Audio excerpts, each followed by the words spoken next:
You give me a sign when I can start, or shall I just move on?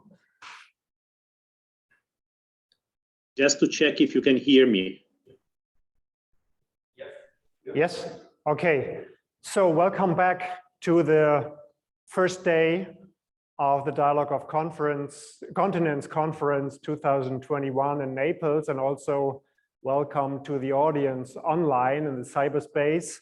So it's always difficult to resume after having had a lunch break, but we do our best with the next panel that is on the question how we can deepen and enhancing European integration, and whether or not a potential new economic policy making paradigm can help to enhance and to deepen European integration.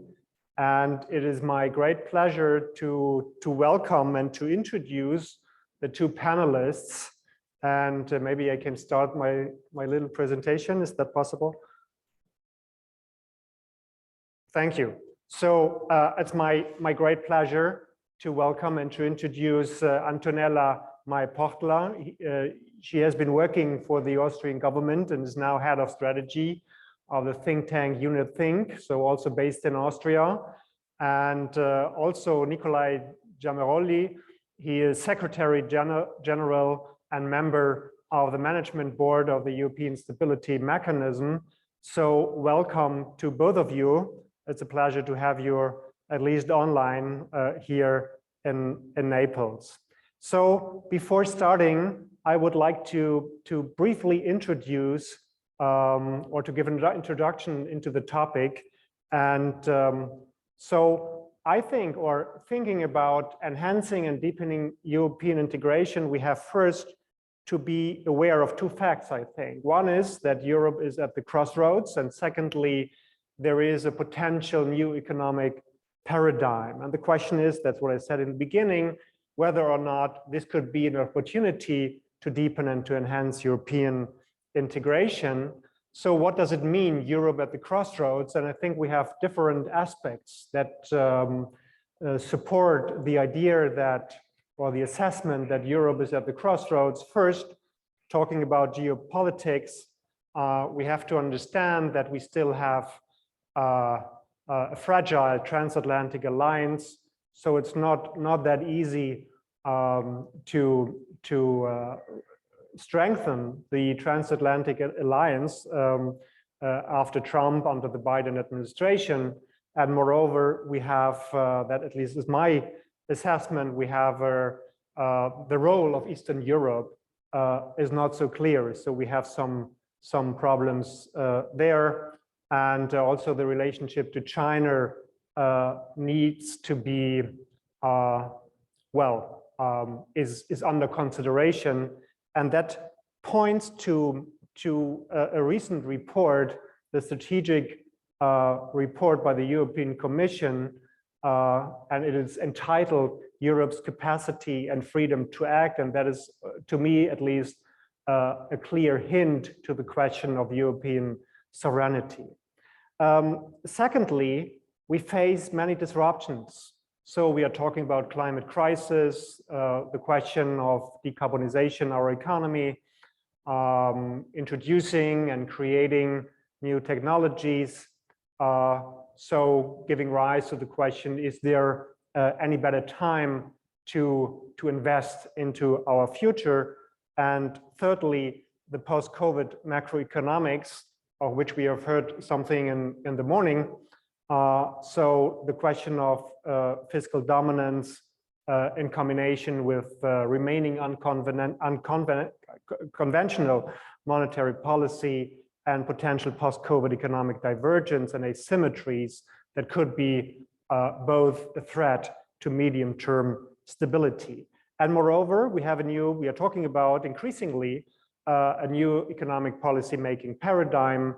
So I would say it's no longer a Goldilocks scenario. So the combination of low interest rates, low inflation and high employment probably comes to an end as we see higher rates of inflation that is mainly due to some basis effects, but we don't know yet whether or not this can persist for some years. MMT, the modern monetary theory, could evolve or emerge as a new fiscal theory, maybe for Europe. But also here we have some important questions. How much short-term fiscal space do we really have, or do long-term policy trade-offs really disappear, or are they only transitory? So to finish, I think there is a clear combining these two factors. So having Europe as at the crossroads and talking about a new economic policy making paradigm, there could be an opportunity for deepening and enhancing European integration. And the question is, and I think Antonella will address these questions in greater detail. So what about better rules that allow for more discretion or for more stability, and also talking about a better governance, good governance that allows for more stability and probably also more progress. Again, talking about the new German government, Olaf Scholz has recently announced what is known a Hamiltonian moment. So Alexander Hamilton has centralized some important fiscal competencies in the US, and I think it was in 1792. So do we have a kind of Hamiltonian moment for Europe? So these are the questions, and that's where I want to introduce Antonella Mei-Pochtler. And so thanks again that you are joining us for today, and the floor is yours. Thank you very much. In case you are online, how about you? Yeah, can you hear me? Yeah. Yeah. So thank you very much for the introduction and also for the questions. And let me I think that the framing is pretty clear that you said. But let me start with I would say with the light at the end of the tunnel rather than the tunnel itself. I mean, the tunnel itself, you described it, is the fact that there is a decrease in economic dynamism of Europe compared to the other parts of the world, particularly to China and also relatively to the US. That has been going on for decades, and that we have been also losing our position in terms of innovation hub, in the sense that our innovation spending has fallen behind the Chinese spending already in 2016, 2017, and we still don't see that is being recuperated. So I think that we have clearly a view that if we look at the situation now, we have lost momentum, and we have also we do not seem to generate also the new interesting players, innovative players. I mean, if we look at the famous unicorns, we are producing less unicorns than the other parts of the world. I think that India alone is producing the same, is producing more unicorns than Europe, and China for sure is producing more unicorns than Europe and also the US. So we have a real issue here about the momentum and about creating the conditions for sustained growth and prosperity.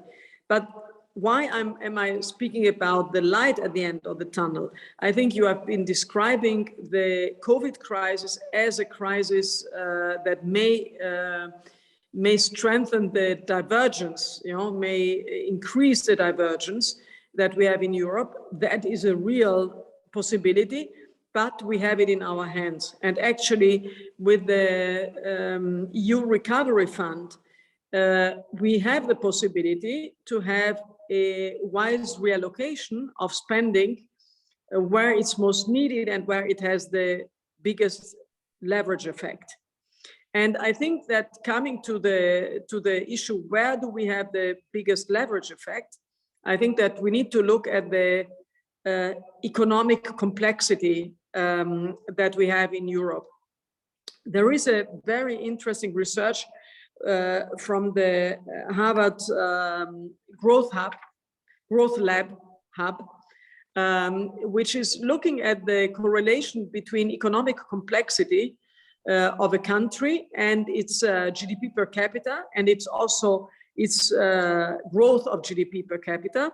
And the correlation is pretty clear. The more complex you are, the more diverse you are in terms of products and services that you offer, the higher the GDP per capita and also the dynamism of an economy. And you can see that, if you look at certain regions, they improve their wealth by increasing the complexity, I would say the multifaceted setup of the countries. And a very good example is, for example, Singapore. Over time, they increased the mix of products and services that are being offered and are being exported, and therefore they have increased their GDP per capita. If we look at Europe overall, all the European countries are in the top 50 in terms of complexity. The number, they are, on average, not as performing as the US or, for example, as Japan.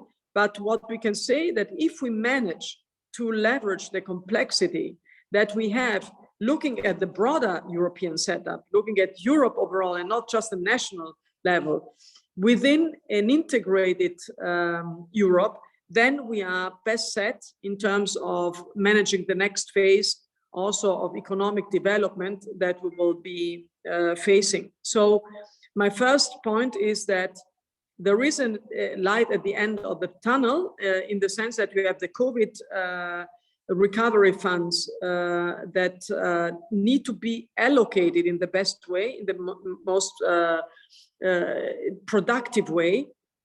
And I come to that in terms of how do we manage that. And the second thing is that we should continue to integrate Europe by keeping the national complexities that we have, by also leveraging the concept of relative competitive advantage of the various nations. So what it means concretely is that we need to limit the standardization, in a sense, limit the convergence to a standard setup, but allow for the diversity within a framework of integration.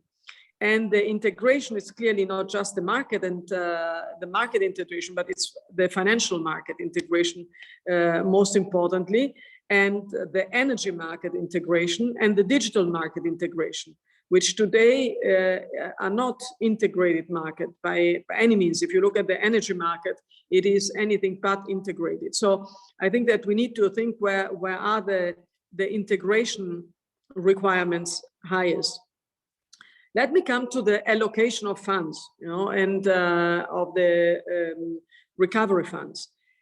I think that we have quite a good setup in countries which are important net recipients of funds, like Italy, with the Draghi government and with a specific task of which has been given to a minister that has the competence from the private sector in allocating funds, Vittorio Colao.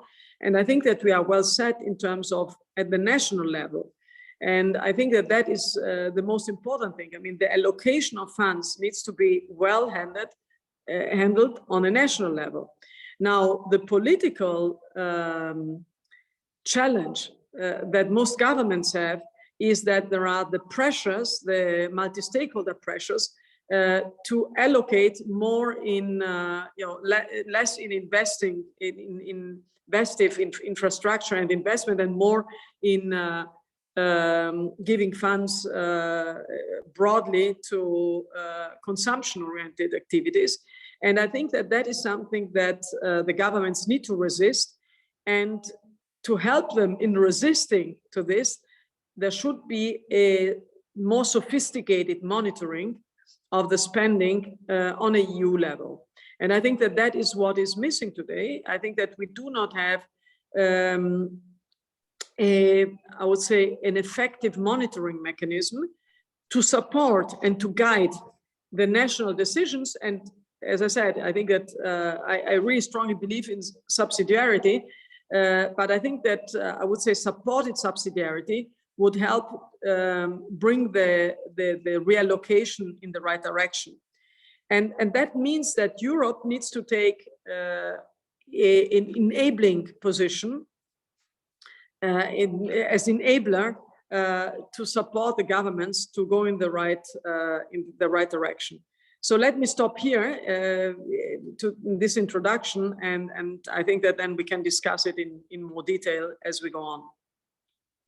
Antonella, thanks a lot for your presentation. And now we go to Nicola. And please, Nicola, the floor is yours.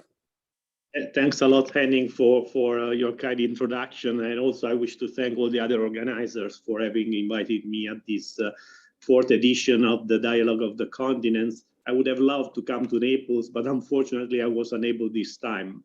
So next year, probably. Yes, the first possible occasion. Naples is a wonderful city. I would like, I mean, you raised so many issues in your introduction that it would take, I think, several hours to touch upon all of them. So let me take one of the points you made. And I want to talk about the economic governance in the European Union, and in particular about the ongoing review of the economic governance, because this is a very important process which would determine the framework determining macroeconomic and fiscal policies in the years to come, even beyond the recovery fund and facility. So what do we mean by the economic policy framework? We are talking about the Stability and Growth Pact, the European semester, the macroeconomic imbalances procedures, but also the framework that was created after the global financial crisis to deal with financial assistance programs. And this is a huge endeavor, and also is very important because this framework determines how member states achieve their economic and fiscal policy goals, how they coordinate their economic policies, how they address imbalances, and how to ensure the sustainability of public finances. So this was a process that was originally initiated by the European Commission in February 2020, but unfortunately in March, the COVID crisis erupted, so the Commission was forced to suspend this review and to concentrate on dealing with the crisis. Now, a month ago, the Commission has relaunched this initiative, so the review of the EU economic governance framework. And already back in 2020, they identified some vulnerabilities of this framework. They realized that the framework is very complex and also maybe was developed in a different economic context. Of course, then the COVID erupted, and now in relaunching this review, the Commission intends to take into account the experience we gained during the COVID, not just about the crisis itself, but also how the European Union responded to the crisis. So for me, it's very important to have a step back and see what happened in the last 2 years, because this would frame the discussion on how we would change the overall governance of economic policies in the EU for the years to come. And everybody knows that 2020 was a terrible year, was an unprecedented contraction in all economies in Europe. But on the other hand, there was a forceful, sizable, and coordinated policy response, both at the national level and at the EU level. I mean, we can just remember very quickly that the Commission immediately activated the general escape clause of the Stability and Growth Pact. The state aid framework was released. Several initiatives by several institutions were put in place already in April and March 2020. The European Investment Bank supporting companies, the Commission supporting workers with the SURE program, and also the ESM put in place the pandemic crisis support, 240 billion, not yet utilized, still available. And there was a big debate around that, but we are sure that we contributed to calm down, for example, the financial markets and make sure that economies were suffering less than would have been otherwise. And of course, we should recall the role of the ECB and the monetary policy supporting all these efforts. And finally, but last but not least, and was already mentioned in the previous intervention, Europe put in place this big package which goes under the umbrella of Next Generation EU, which includes, but is not limited to, the Recovery and Resilience Facility. So why I'm saying all of that? Because now this reform or review of the governance framework will be done through the lenses of the crisis. So the Commission, in relaunching, restated the same issues that were there 2 years ago, but with a refreshed view. For example, public debt and debt sustainability was already a problem 2 years ago, but after 2 years, we had much higher debt than we had before. So it's a challenge how to reduce this enormous amount of public debt in a gradual way and growth-friendly way. Public investment to sustain the economy, this was an issue 2 years ago, but even more so today, where we need to support the digital transition and the green transition. What we realized in the crisis, I think was already known, but with the crisis, we really see that those countries having fiscal buffer were able to cope with the crisis much better. So there is a need to create fiscal buffers in good times. And something that was already mentioned, the coordination among all actors. This is really much more important than it used to be in the past. Coordination among institutions, coordination between member states and institutions, coordination of tools and policies. So this will really frame the discussion and the review of the economic policy governance. There are, of course, also the issue of divergence and convergence. I think Antonella already mentioned. I think when we talk about the macroeconomic convergence, I think is still needed in the European Monetary Union, because the crisis somewhat exacerbated the divergences among members, but also within members, among regions and sectors of the economy. So this is a key issue that needs to be tackled in the review of the economic governance framework. If I may say just a few words, and then I will conclude. The review has been launched a month ago. There are several proposals on the table. They were already there before, but some others came up very recently, and many more will come in the next few months. I mean, the most recent is the one by the European Fiscal Board, is the institution that is in charge of analyzing and making proposals on the economic governance framework. So they were spot on. They issued 2 weeks ago the 5th annual report. And indeed, they propose really to focus on public debt sustainability with a simple expenditure rule, and also to tailor the debt reduction to the country-specific circumstances. They don't propose to change any of the reference values of the Maastricht Treaty, but they introduce the idea of creating a permanent central fiscal capacity for stabilization to allow member states that are hit by shocks to cope with the shock going forward in a more structural way, and also to protect national investment. And we said already that we have a desperate need of investment and needs to be catered for within the framework, and also the provision of the EU common public good.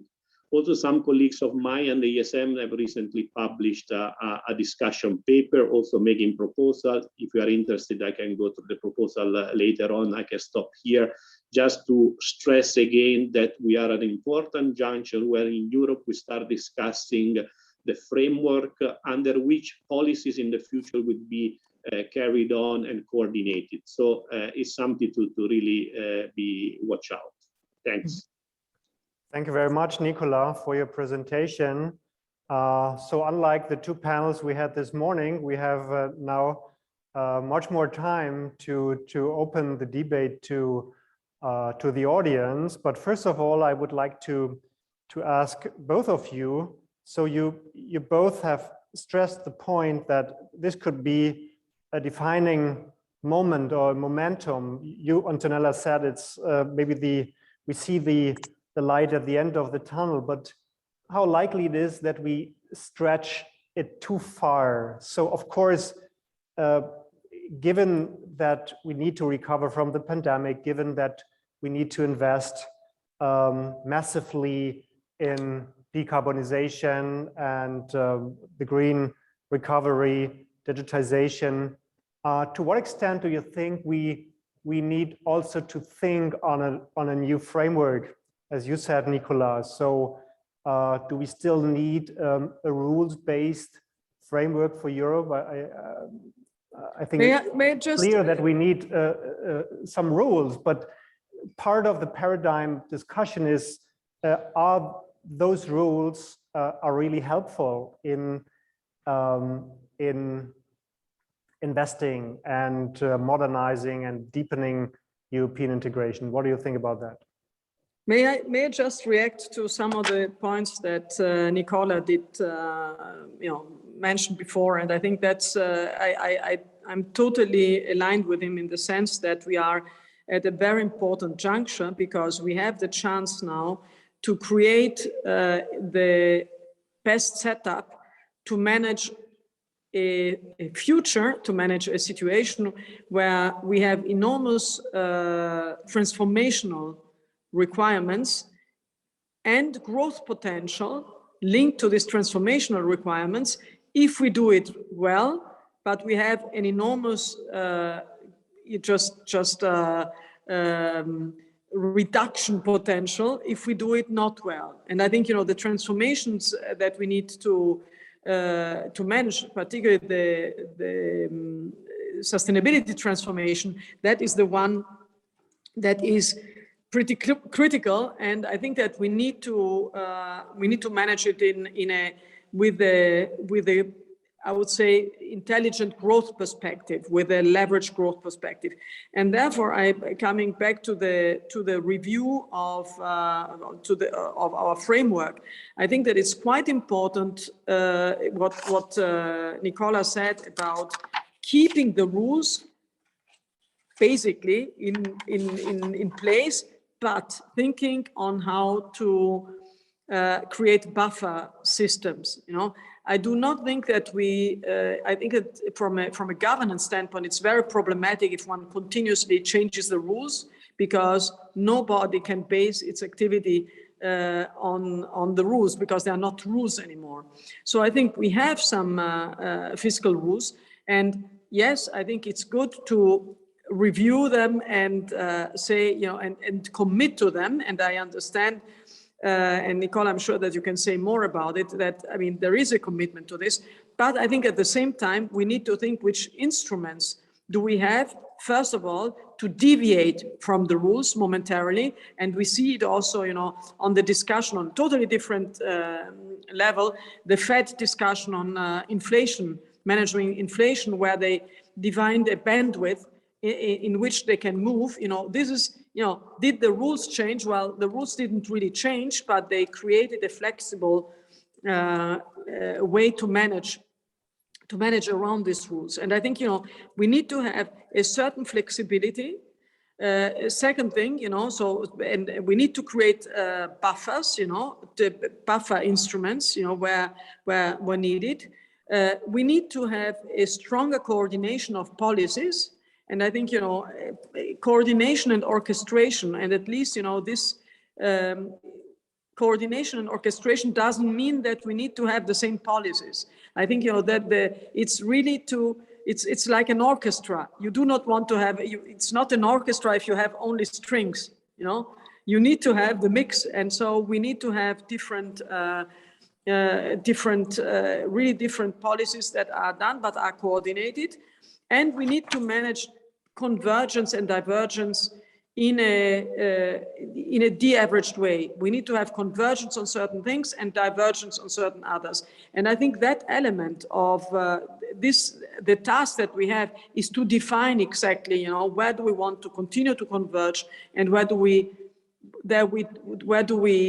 really commit to diverge, or where we allow to diverge. And this is something that needs to happen now, because if we don't do it now, we will not be able to manage the next phase of, I would say, of sustainable growth, sustainable and both in terms of environmentally sustainable, but also sustainable in terms of growth targets.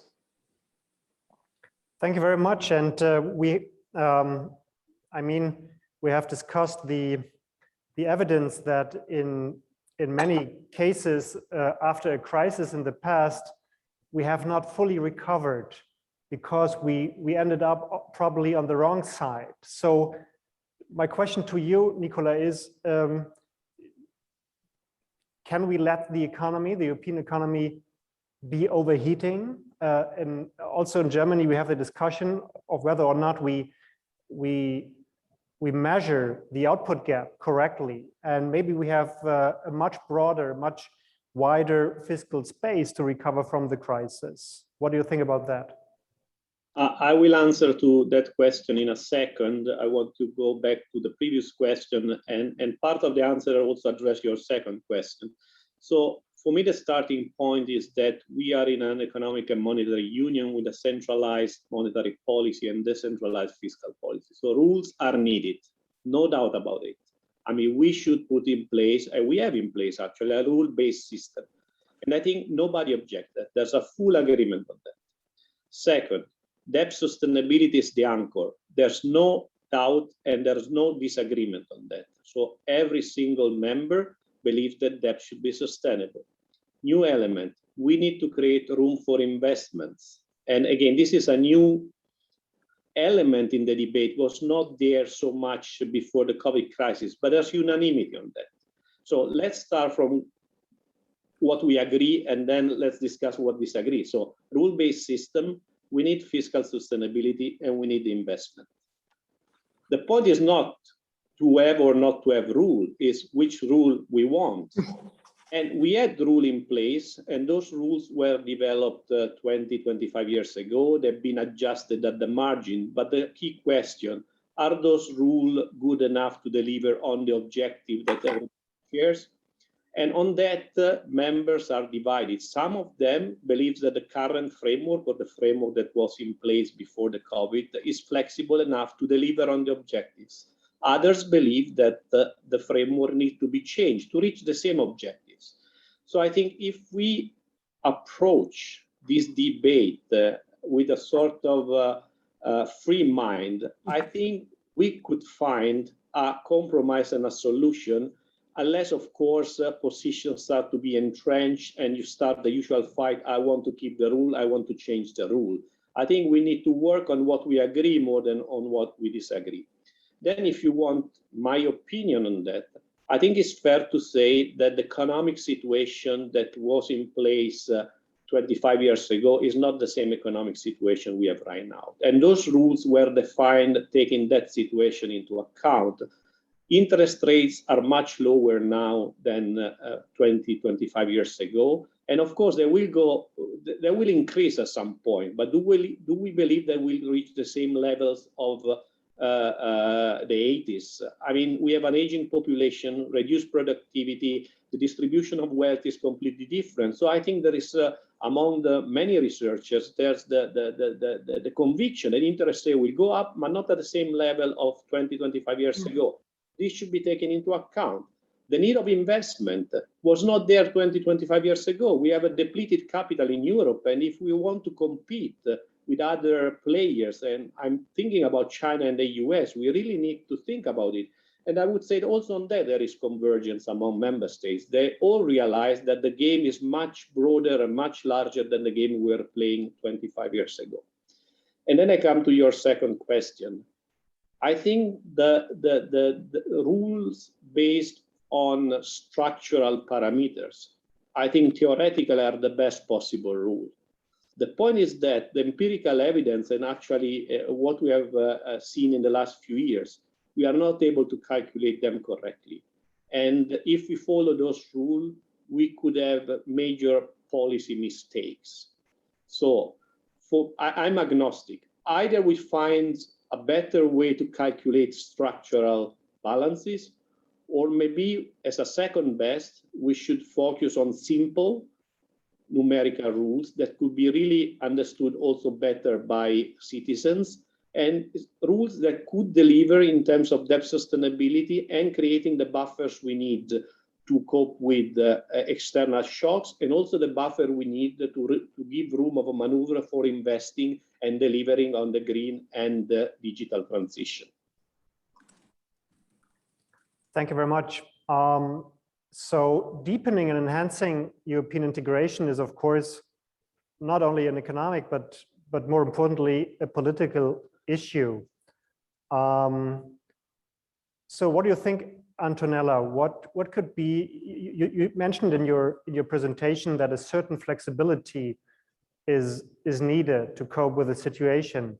How can we create such flexibility, or what kind of governance do we need in Europe to become a more progressive economy? So do we need to change the majority rules?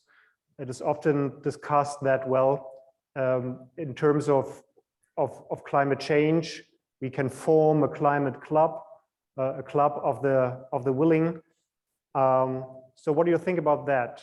Do we need to adjust the governments, not just the rules, but a broader approach to cope with the challenges in Europe in order to deepen and enhance European integration? So shall we deviate from the governance we had in the past? Yeah, I think, if we discuss what needs to be changed, I think we discuss the rules. We need to discuss the instruments that we have, which are now being reviewed in the view of the framework, and we need to look at the governance. And I think we need what we learned from the COVID crisis and from all the crises is that we may need to adapt the rules, but we need absolutely rules. As Nicola has said, we need absolutely rules. They may need to be adapted. They need to reflect more the current situation, but we need to have these rules, and we need to have a flexible handling of these rules, but we need also to have the instruments, and therefore, I mean, there is also the need to review the instruments that and create more buffer instruments to deal flexibly with the rules to allow deviation, but then make sure that there is again convergence to the rules. And then let me come to the governance, to your question about the governance. My strong belief is that we need to look at two things. First of all, make sure that we really live subsidiarity. I think subsidiarity, and when I speak about subsidiarity, we often think about subsidiarity on a national level, but I think that we have a subsidiarity also on a regional level. And I mean, just you are from Germany, I'm living in Austria, but I'm Italian.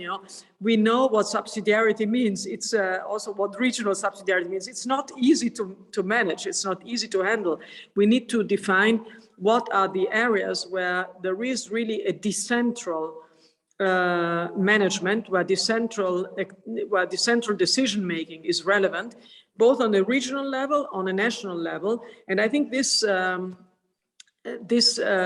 governance setup on the three levels, regional, national, and EU level, that needs to be reviewed. I do think that, and depart from the idea that, which we know also from business, that bringing the decisions down to the point of responsibility and of action, I think, is quite important within very clear rules. So the better the rules are, the more we can live the subsidiarity. And so I think that there is the first principle is subsidiarity. The second thing that that we need to look at is the decision making rules on a European level, moving to also there to a de-averaged way. Some things which need to have should be able to be passed with a simple majority, and some others not with a simple majority. And I think the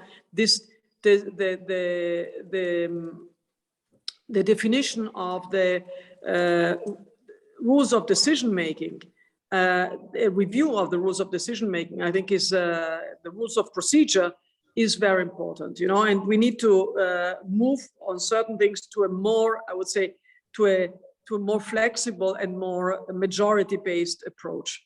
The third thing is that what you mentioned, which is the creation of mini, I would say, bubbles, country bubbles, because we have very different realities in Europe, and we need on certain things to have alliances of the willing on certain things, let them start certain initiatives and then see that the others join as they see what the potential direction is and the potential outcome is.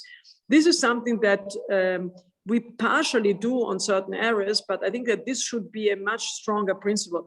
Take, for example, the energy, the energy strategy and the execution of an energy strategy that lives up to our expectations in terms of carbon neutrality, and also, but also allows us to become to remain an industrial continent.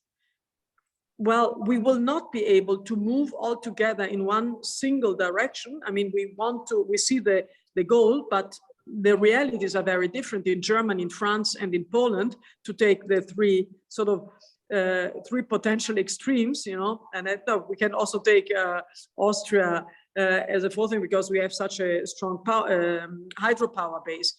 We have such a different baseline that we cannot expect that we all go in the same direction, but we could have an alliance of like-minded and I would say similarly structured countries to push certain things and then others to join. So I think that this would flexibilize, in a sense, the governance. It's not a huge governance review, but it is a review of the rules of procedure that I think is quite important. Last question from my side before we open up for a plenary discussion to Nicola. I mean, the European Commission is increasingly discussing how to raise so-called own resources. So, to your assessment, is that just giving the rules, the existing rules, more flexibility, or could that be a first step to change more? That means the governance, and if so, what could be the constitutional consequences or preconditions we have to deal with in order to allow the European Commission to raise more own resources? This is a very difficult question. I don't have the crystal ball, but I would agree that the economic and monetary union project means deepening on several respects, and we are talking about rules, but also governance. There is also institutional evolutions, and just let me say at the outset, sometimes in Europe we don't advertise too much what we do and what has been reached so far. If you think 10 years ago, I mean, 10 years ago there was no banking. There was no single supervisory mechanism, there was no single resolution mechanism, there was no ESM, there was no macroeconomic imbalance procedure. So the deepening of EMU is a process and goes by step. Maybe those steps are small steps at the times, but during crisis are big steps. And answering your question, I think your question is also related to another question that many people are asking about the recovery fund. Is going to be a temporary element, there's going to be a long-term element. And this is also linked to the own resources. I think the debate on the own resources, I think, is settled for what referred to the recovery plan, because there is a commitment already from member states to raise own resources to finance this recovery plan.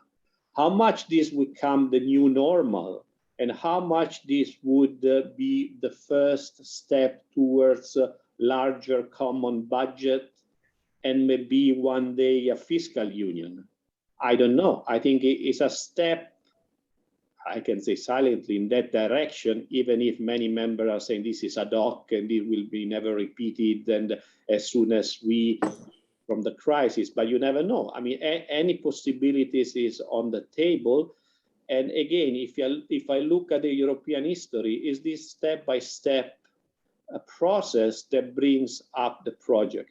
And also, this is very important. I want to give you one perspective from the financial market, which is also linked to geopolitical issues that you mentioned before in asking a question to Antonella. So we are issuer of bonds, and we travel the entire globe to sell our bonds. And of course, when you sell bonds and you are a company, the buyers look at your balance sheet and they assess if you are credible or not credible. When we sell our bond in China, in Japan, in Indonesia, what they ask, is the European project credible?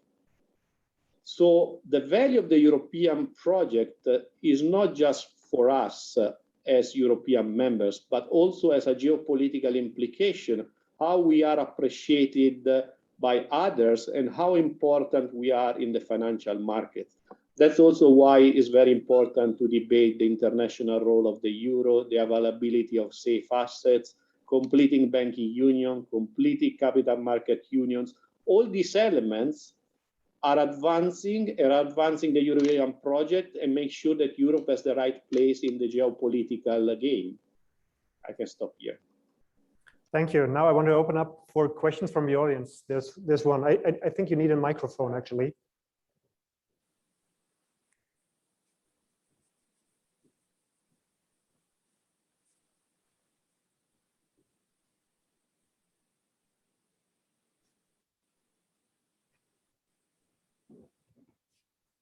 Marco, okay, please. Thanks. So this is Marco Lombardi from the BIS. So I heard the notion of fiscal space multiple times. Now, fiscal space makes reference to an unobservable concept that is the maximum debt level. And this is one of the things that Nicolas warned as tricky in practice, because you have no idea where that level is.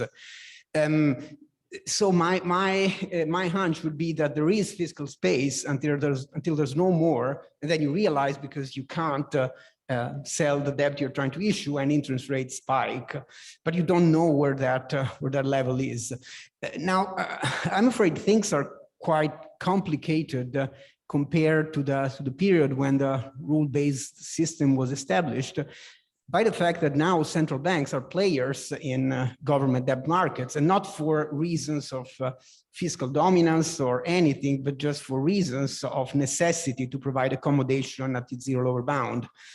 So I'm wondering, what's in your view, what's the role of the central bank in this new rules-based system, given that we have, in fact, I mean, the ECB has, in fact, even strengthened its commitment to deliver inflation not below but close to 2%, but at 2%.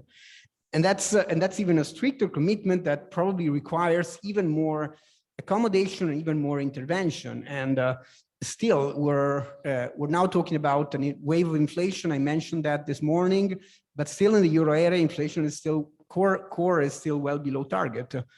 And so, yeah, I'd like to hear your views on that. Thanks. Interesting question. Thanks, Marco. And do you want to comment on that, Antonella, Nicola? I would think that Nicola should be the first one to answer, given that this is something that has certainly also an observation from his side, and so I would pass it to him first and comment later. Yeah, Nicola, please. I think there are two parts to this question. So the first one is related to the debt, and the second to the central bank, and somewhat they are intertwined, but we can address them, let's say, in. I think you are right in saying there is no golden rule for the level of the desirable level of public debt or the desirable path in debt reduction. And also these are, these hypothetical numbers depends, as I said before, on the circumstances. What was considered sustainable 25 years ago maybe is not anymore the case now.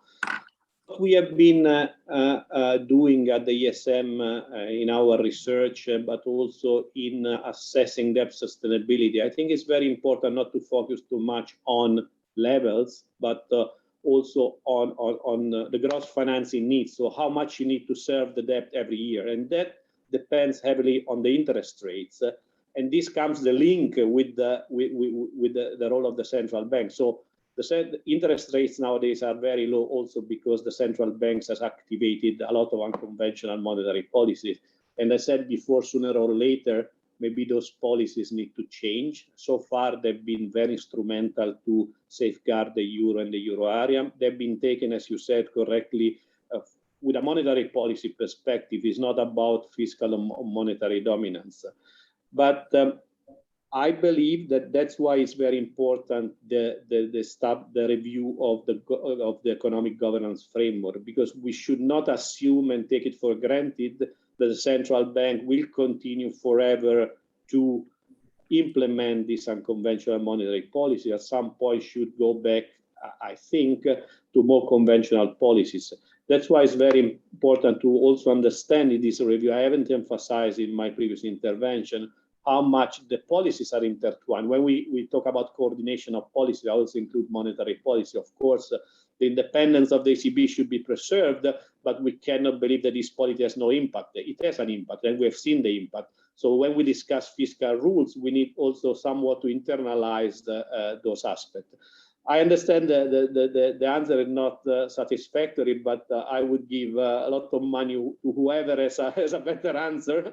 But I think the issue you raised from the audience, I think, are very relevant and should be taken into consideration while we discuss the future of and the coordination of European policies.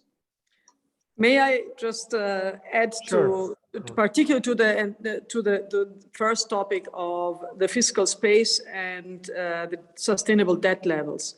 And I think, just coming from a macro perspective, I think it's very much dependent on the growth levels, the relative growth levels that we have, and on the currency sovereignty that we have. I think that one of the issues that we need to consider is when we look at the debt levels that the US is able to incur relatively to Europe, it has to do with the I would say the currency sovereignty and the currency role. So I think that if we want to enlarge our fiscal space, and we need possibly to enlarge it to be able to master the transformational needs that we have, then we need to make sure that we have a growth-oriented, that we have a strong focus on growth in the utilization of the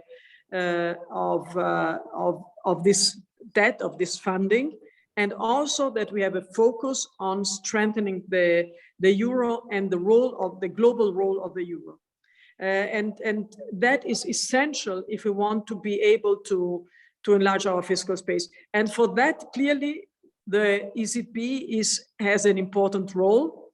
But I would also concur with Nicola. It's not so easy to say, what do we need, how do we need to evolve it, and why do we need to change it? I think, what we know is that we need to have a much stronger coordination in this direction, strengthening the currency sovereignty and strengthening the growth. And, whatever helps that should be done.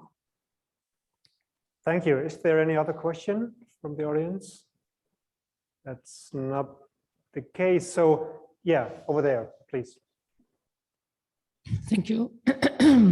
My name is Maria Paradiso. Probably I would like to propose some comments from a different perspective because I am a geographer here in the local University Federico II, and I've been recently nominated to the International Science Council Governance Board. And so my perspective can be different from yours.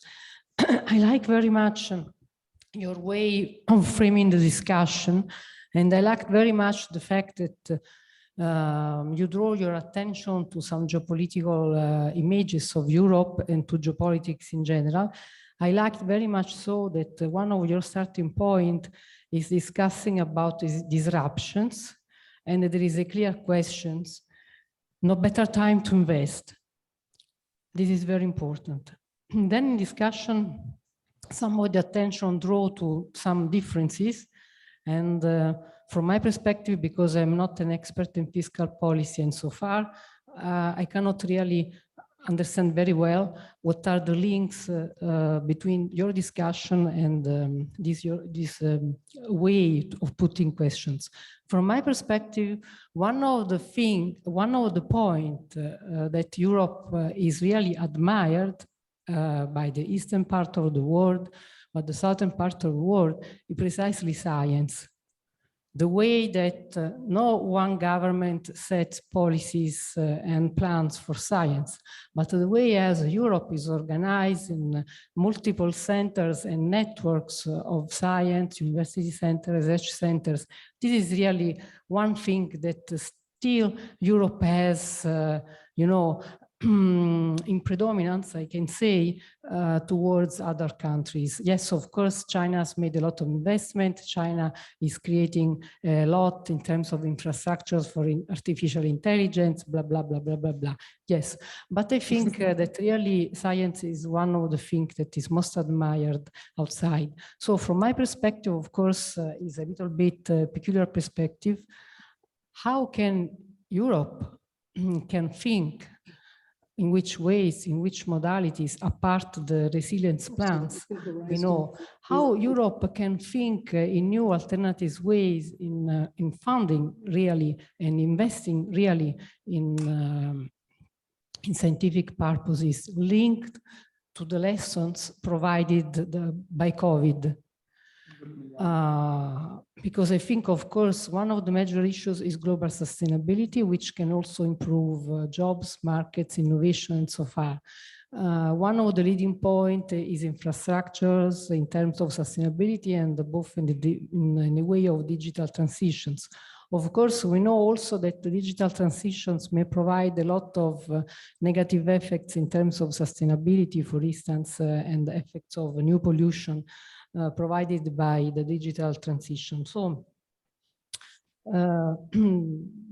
just some comments. Can there will be a room to think to new ways and fields that deserve to be funded in terms of new scientific missions or scientific behavior beyond what are the conventional way to think about funding to science? And I heard a lot about the government and about rules. And I think European integration must be, of course, always reminded is also integration of citizens and social feelings of belonging to. So this is just some comments from a different perspective. Thank you very much for your Thank you very much. Thank you very much. And I would like to take up your question and ask you, Antonella and Nicola. So are we probably politically too slow in order to keep up what we see in the US, for example? So they are kind of leapfrogging, right? So we expect a huge change in investment in infrastructure. The same in China. What are the reasons for that? Are we politically too slow? And how can we change that? I mean, that's what many feel. I heard something actually, I heard something different in the comment, which I find extremely relevant and absolutely a very important perspective. It's not about being slow, it's about making sure that we fully leverage our scientific community and our scientific power. And I couldn't agree more with you. You know, it is an essential advantage. And when I mentioned the power of diversity and the Harvard Business School complexity atlas and the complexity analysis that was done on Europe that showed that we have a highly, I would say, nuanced and diversified structure. It has to do with the scientific structure that we have. And I think, you know, there are two things here. One thing is leveraging the diversity, but not falling into over fragmentation. And that is what is happening partially in Europe, that we fragment our efforts, and we should double down on certain in certain areas which are really relevant. With the IPSE, with the interesting project of significant, whatever it's called, you know, the core project that Europe has defined, there are certain areas like quantum computing, like some areas of life science that are extremely relevant, where we need to double down. And it's not only about scientific funding, but it's also about scientific networking. We did an analysis, we think Austria did an analysis a short time ago about understanding, first of all, is the networking in Europe working strongly enough?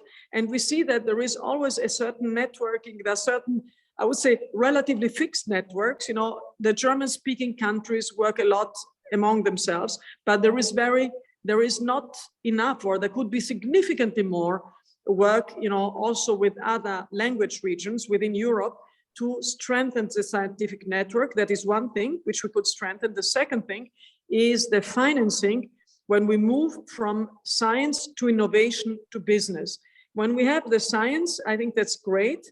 But what happens usually is that the science, you know, it's at a very early stage. When we move from public-funded venture capital to real venture capital, to big tickets, it moves out of Europe because the big tickets are much easier available in other parts of the world, particularly in the US. So I think that we need to we need to strengthen the network across Europe and leverage the full diversity. Secondly, we need to make sure that we increase the financing when we move from Series A to Series B, Series C to the bigger tickets. And thirdly, we need to make sure that we have a prioritization in the spending, but allow also, of course, you know, the flowers to bloom. I mean, the good thing in Europe is that we are very attractive for scientists. We give them a lot of freedom, and I think that's the real value, a strong value. We should keep that, but we should double down on certain areas which are super relevant. So I think this aspect is essential. And let me finish up with one point. I think that the idea of creating, for example, something that has been discussed, 100 billion European sovereignty, European tech sovereignty fund would go in this direction, just allowing to leverage the science to help it go into innovation and into business. What about entrepreneurship? And entrepreneurship is part of it. Entrepreneurship is, you can only support it if you move, if you allow, for example, I mean, one of the issues, I mean, without going too deep in that direction, something that we are looking at, but if we do not allow our scientists to become entrepreneurs, and if we limit them, for example, in Austria, there are limits in terms of how many hours somebody can devote to a startup. If you are a professor, I think if you limit them, then by definition, I mean, if somebody has an entrepreneurial core, he or she will move to the US or to other regions which allow much more flexibility. And in Europe, we see it already. There is a big difference, for example, between continental Europe and the UK or Switzerland, where scientists and particularly professors are allowed to have significantly more entrepreneurial activity on the side. And I think that is something that we need to address. The last question goes to you, Nicola, and what I find most interesting in macroeconomics is the transition from the short run to the medium run. And we always say under the regime of a crisis that, well, this time is different, right? And in the medium run, it turns out that this time is what it was not so different. So are we probably too confident in saying, in supporting the idea that this time is different, that we face a new paradigm? And is that macroeconomic situation potentially only transitory as it has been in the past, or do you think this time things are really different? Again, you ask very difficult question. I think we have said many times that this time is different, and then I think your conclusion is that this was not the case. I would say that in every episodes, and we can discuss about crisis, which is maybe big episodes, you have some transitional factors and some factors that stay longer. And the difficulty is to capture, when you design a framework, what is going to stay and what is going away. And it's particularly difficult because the horizon of the players is not synchronized. So the horizon of institutions, for example, is long-term horizon because the institutions will survive to me and my colleagues. The policymakers sometimes have shorter-term horizons because they think about the next election, which in some cases will come soon, in some others down the road. But also the synchronization of this political time in Europe, because it's not for all policymakers the same timing. And also what makes the difference is having the right constellation at the right time. And you had a reference now to the German election, the new government. So we would have in the next few days new environment, and next year after the French election another environment. And it's very difficult to prejudge ex ante what would be more conducive to reform or changing and what or changes what not. I think what Europe did during the COVID crisis, I think, was unprecedented. Nobody believed that European, both institutions and members, would possibly have done this in the past, and was done. But I'm not sure that this is going to be replicated or not. But allow me to answer briefly the questions of the sure, professor please. In the audience, if I'm not mistaken, Professor Paradiso. I think Antonella replied extensively on the scientific side, but also she had at the end a reference to the fact that when she heard talking about rules fiscal, she doesn't understand well what it matters for citizens, or maybe that Europe should be closer to citizens. I think she's perfectly right. And I think there's a big effort to make sure that citizens are on board, because at the end, this is not a risky game played by a few people. What we discuss are important matters that then have a repercussion on the daily life of people. So on the side of the institutions, there's more and more the effort to understand and to make sure that this is understood. But also I think from the citizen side, is also to perceive this European dimension of the daily life. And I mean, in my passport, there is Repubblica Italiana and then European Union. So I think this dual nature of our citizenship should be more and more perceived, and maybe there is a big role of the schools and education on that. Thanks. Thank you very much. So time is up. Sometimes change and progress is a matter of opportunity, and maybe we have a new opportunity coming up with the election in Germany, the election we will have in France and Italy. So Antonella and Nicola, thank you very much for joining us today. It was a great pleasure for us having you, and also a big thank to the audience. And please stay with us and join for the next panel that starts at 4:30, I guess. So in the meantime, we will have a break, and please stay with us and join at 4:30. Thanks a lot.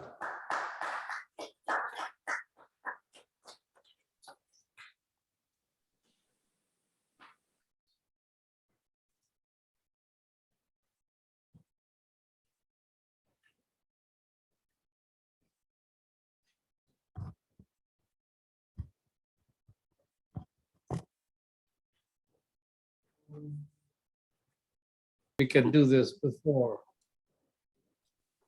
heading off to Thanksgiving. Yes. Celebrations.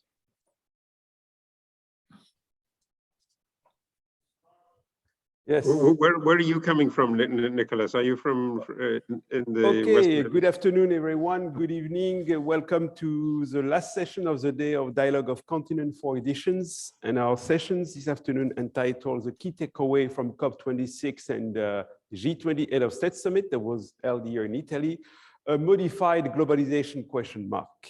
We are going to have an outstanding group of speakers for two reasons. Most of them have been writing books about globalizations over the last decade. And let me introduce first our speakers this afternoon, and after maybe provide you the way we are going to organize these discussions. And I want to thank first Harold James and Masood Ahmed, who are going to join us from the United States. Masood and Harold, thank you very much for joining from the US, because I know this is holiday for you. We didn't realize when we started to put these dates for the conference that it's going to be Thanksgiving. So happy Thanksgiving for all of you. And also thank you for joining during that day. So Harold James is a professor of history at Princeton University, a long supporter of our initiative here for many decades. Harold is very well placed because he wrote two books, and very interesting books about the end of globalization and lesson of the Great Depression. So Harold might be able to provide us with some historical perspective. Are we heading to a new chapter of globalization? This is the end of globalization as we knew it, particularly in the context of a major confrontation between the US and China, and concern about the decoupling between the two major economies in the world. We will follow by Masood Ahmed, the president of the Center for Global Development, one of the leading think tanks in the US. Masood has a long career at the IMF and the World Bank, and I've been following very clearly recently, of course, the outcome of COP26, and wrote an interesting article about the way to reform the World Bank. We will follow by Iván Kataryniuk, who is not too far from here, from Spain. Iván is the head of European and Global Policy from the Bank of Spain. And we have invited Iván because he co-authored recently a very interesting article with his co-author Javier Perez about globalization. Last but not least, Professor Nicola. Nicola, welcome. This is the first time we meet. Hopefully we will meet in person next year. Nicola is the associate professor at Queen's University in Kingston in Canada, in the Department of Law. And Nicolas also wrote a very interesting book that I didn't have time to read, but I saw a recent piece in the Financial Times entitled, if I remember, The Sixth Phase of Globalization. So I think it will be able to provide us his insight and input about, are we heading to a new chapter, or this is the end of globalization as we knew it? So the way we're going to kick off this conversation will be for each of you to speak around 9-10 minutes. We will open the floor here from the discussions. We have, in fact, indeed, this new type of format, hybrid. We are in Naples, you are online, but I think despite the distance, this is a dialogue of continents, so we are very inclusive in being able to counteract and converse among ourselves. Indeed, as I said at the outset, there is a lot of discussion these days about that we might be closing a chapter of globalization. We have been seeing that the world is becoming more fragmented. In fact, the World Day today has been discussed about the unevenness about the global economy. That's the fact that we are going to have divergence, path of recovery among countries, that we know that there is asymmetry about countries who have access to vaccine and the one who don't have access to vaccine. And of course, beyond all of that, we see the big confrontation and a major decoupling happening between China and the US, and how to make sure there is not going to be spillover to other parts of the world. We talk a lot about resilience today. Also, we talk a lot about strategic global value chain. So I think this is another type of conversation that we might have 5 years ago when we were discussing, globalization, capital flow, global financial cycles, and to make sure that the emerging market, where the main driver of global growth, are going to be on the driving seat. Also, this is not the case anymore, and we might see again a lost decade for these countries. So in order to provide maybe an historical perspective and what we might be adding, why don't we start with Harold? Harold, you wrote some very important books about the history of globalization, the last one that ended before World War I, 1914. So Harold, maybe to start with you, are we closing a chapter, or we are going to have a modified globalization? Over to you, and thank you for joining, Harold. Well, thank you, Mark. It's really great to be with you, and I'm just pleased to be with this really wonderful panel. So I think you laid out the agenda for this this hour's discussion very neatly. I've always been worried about the way that globalization comes in surges, but then there are dramatic breakdowns. And to some extent, I think we saw something of that kind of breakdown in the global financial crisis 12, 13 years ago. Then people coined new words for what was happening in the 2010s, globalization, and there was indeed, I think, a limited sense of disengagement. Trade was growing less quickly than output from the middle of the decade for the first time since the Second World War. But on the other hand, there's an enormous growth of electronic contacts and service economy.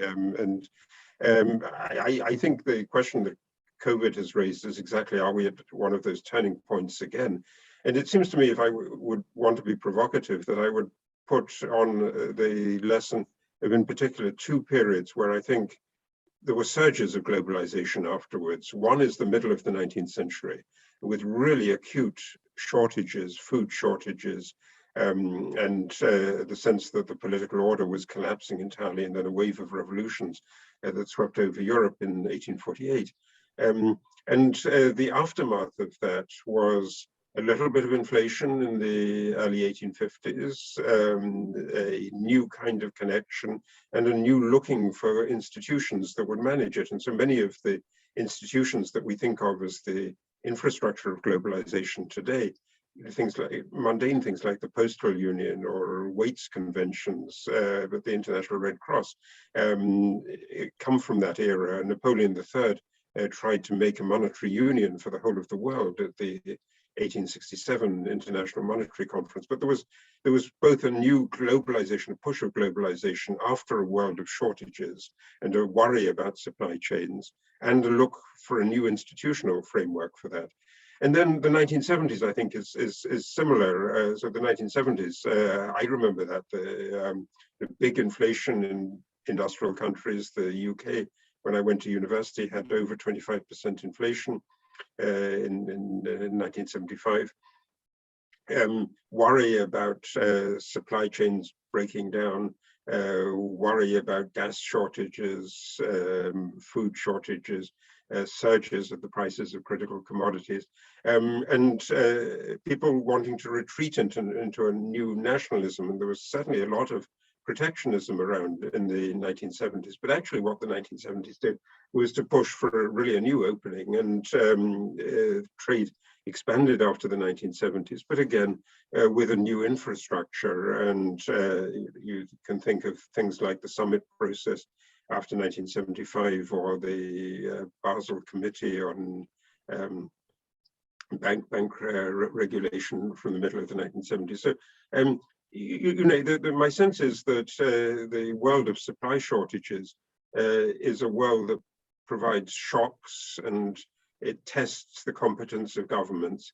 But the governments that really want to close off are not going to handle this very successfully. And so in the end, there will be a search for a new framework.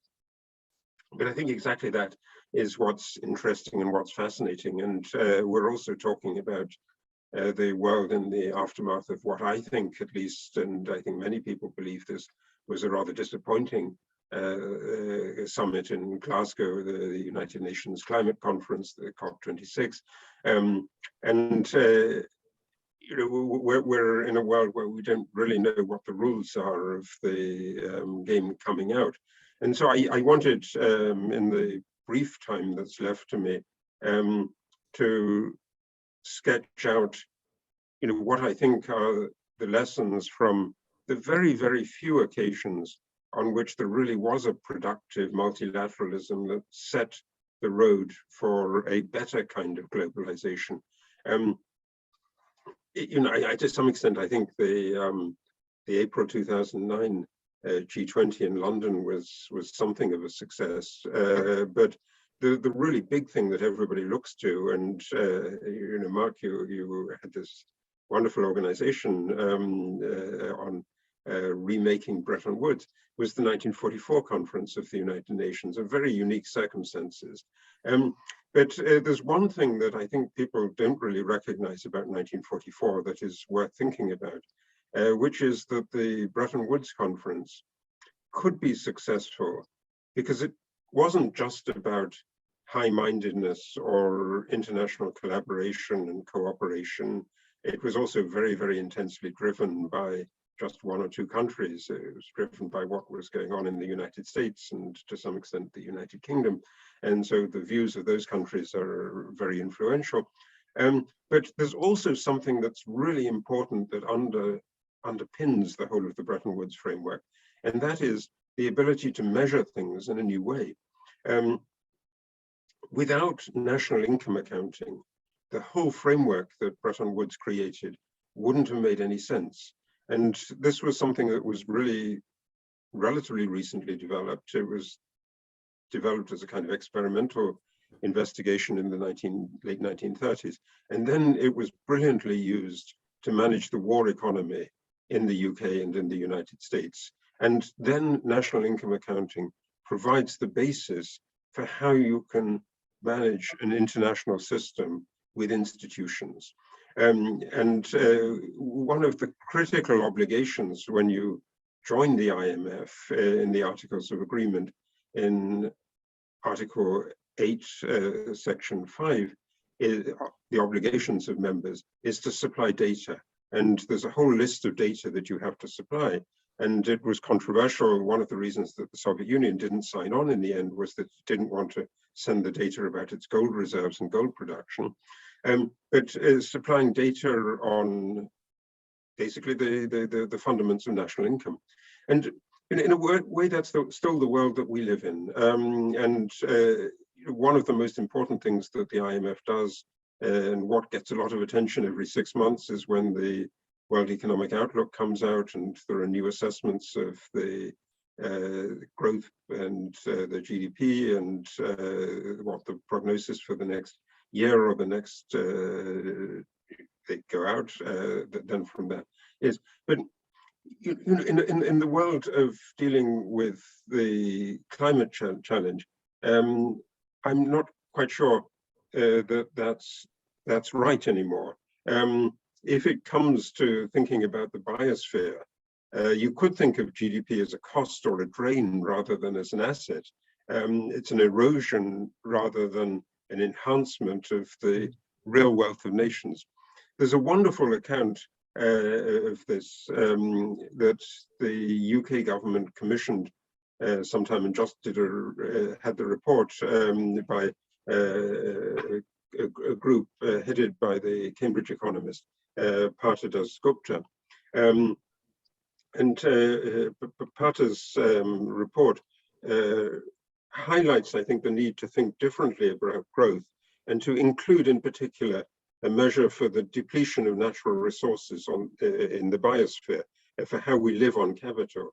And Dasgupta talks about identifying the wedge between the prices we pay for nature's goods and services and their social worth in terms of what economists call externalities.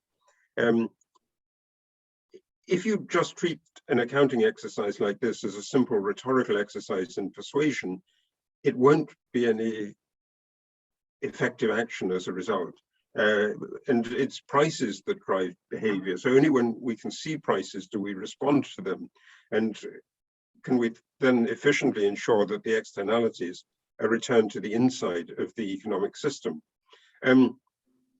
So I think thinking of a new accounting framework would be a really essential part of thinking about a new Bretton Woods. And I think what you can also do there is to use the way in which data has been changed by the data revolution, by the prospect of more and more uses of artificial intelligence. We can get much more regular data, up-to-date data. We don't need things that are just issued every 6 years, and they can be much more specific and much more detailed. So we don't want the big aggregates on GDP anymore, but we want precise data when it comes to dealing with climate change issues. It's very often about local climate issues. So when we think about health issues, again, it's about where the pandemic is breaking out. So we need a lot more data, and that's, I think, the sketch that I would make for how an institutional basis of this fundamentally optimistic scenario where there's more globalization and more connection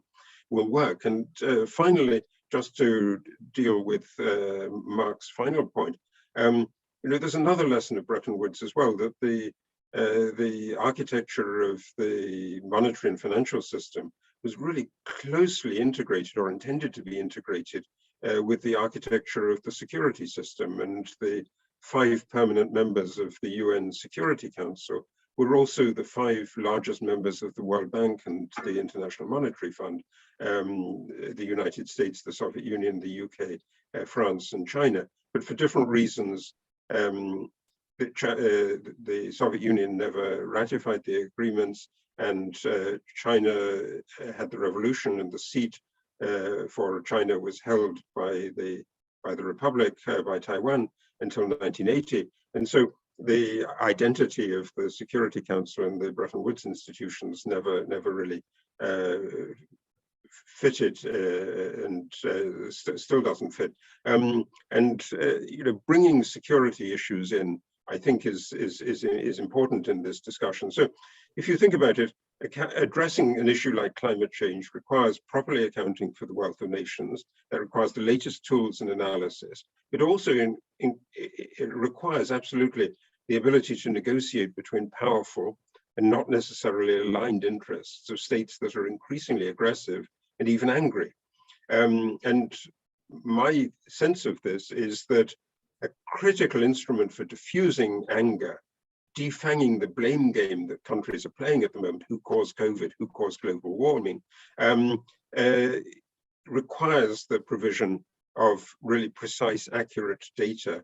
And that's the big service that international institutions will render, I think, in a better and more coordinated type of globalization. Thank you. Great, thank you, Harold. Let's move on now to Masood. Masood, over to you. Thank you, Mark, and thank you, Harold, for giving us that historical perspective. Since you've taken a long historical perspective, and I think that leads you, Harold, to a degree of optimism, because in a way, this is one of those points at which the shocks that we are going through might lead to the coming together to then create a new set of institutions. And I share the first part, which is that we are going through a period of shocks that is testing the system that exists. I'm less confident that we have in place the building blocks or the conditions that would allow the second part to emerge, and maybe it's a question of when it emerges rather than whether it'll emerge. And then I say that because, I mean, if you look at the COP meeting and the G20 summit, it's not that they didn't achieve anything. The G20 did lead to an agreement on international taxation. That's something that was in the making for a long time. At COP, there are a series of commitments made, often for the 30 or 40 years down the road, with less precision about what people are going to do to get there. And so if you take the commitments at face value, they get us closer to where we need to get, 2 degrees, or maybe even a little bit lower. But if you factor into it a degree of skepticism about the implementation of those commitments, I think most people come out where you did, Harold, which was a bit disappointing in terms of how this gets us to solve our current problem.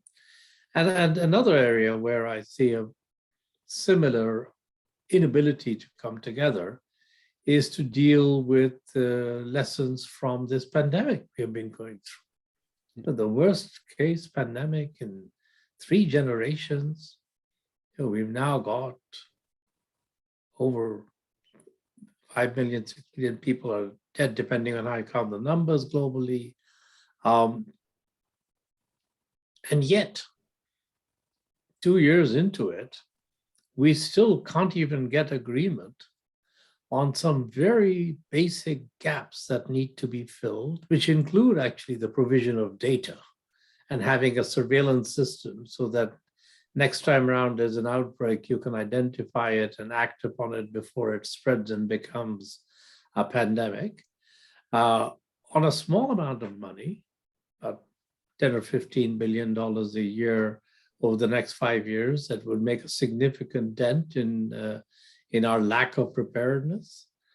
And on the current trajectory, if you were to ask me if a pandemic were to strike again in the next 10 years, and there is I would say, a significant probability that the epidemiologists say exists, that we will be hit by another pandemic, at least as bad as COVID, in the next 25 years. And if you were to ask me, are we likely to be better prepared as a global community rather than a few individual countries to deal with that than we were to deal with COVID? I don't think I could give you a positive answer with a degree of confidence. So stepping back from all this, the question that I see is that clearly our current system is beginning to fall apart at the edges, and the edges are beginning to get closer and closer to the middle. And part of this is indeed the geostrategic rivalry. I mean, the fact that the leadership of China or Russia was not present in person at either the G20 meeting or COP is partly about travel, but not only about travel. So the US-China tensions, I think, are going to spill over into many areas of multilateral cooperation in ways that we are only now beginning to see. I sit in Washington. It's very hard not to see almost every day some further manifestation of the way in which people envisage the relationship between the US and China over the next decade, which is primarily not just of rivalry, but as you say, there's a bit of anger, there's some antagonism that's beginning to come to the surface in many ways. And I dare say if you're sitting in Beijing, you'd be seeing the same thing. I also think that there is one other factor which has been causing this progressive weakening of multilateral cooperation, and that is the degree of populist backlash within countries, which has limited the ability of leaders to make the kinds of commitments that they would have been able to make previously. Their hands are much more tied by what they think they can sell domestically than probably was the case, certainly Bretton Woods, but I would say if you go back to the discussions, gold standard, or even if you look at the early round of the WTO agreements, the fact we haven't had a multilateral trade agreement for 25 years is reflecting, in a way, the inability of countries, a leadership, to be able to make international commitments. And of course, we always think of this as a little bit, coming from one side of the political spectrum. But I would argue that the populist backlash comes from both left and right. They have very different visions of what the end society looks like. But at the end of the day, some of the things that concern them, the lack of control over their own lives, the sense that inequality has grown, the sense that the benefits of free movement of goods and of services and capital has excluded them in some way that they feel is unfair. Nicola has got a whole book on it, and he'll talk a bit about all of these perspectives. So I think both of these mean that the moment when people will come together to be able to, countries will come together to be able to say, okay, we need to carve out a new model that meets the conditions of today, might take a little bit longer than would be objectively expected looking at the needs. And the needs are clearly there. The trade and supply chain management is still going to be there. I think we shouldn't forget demographics. We're meeting day after this tragedy in the Channel between Europe and between France and the UK, where 27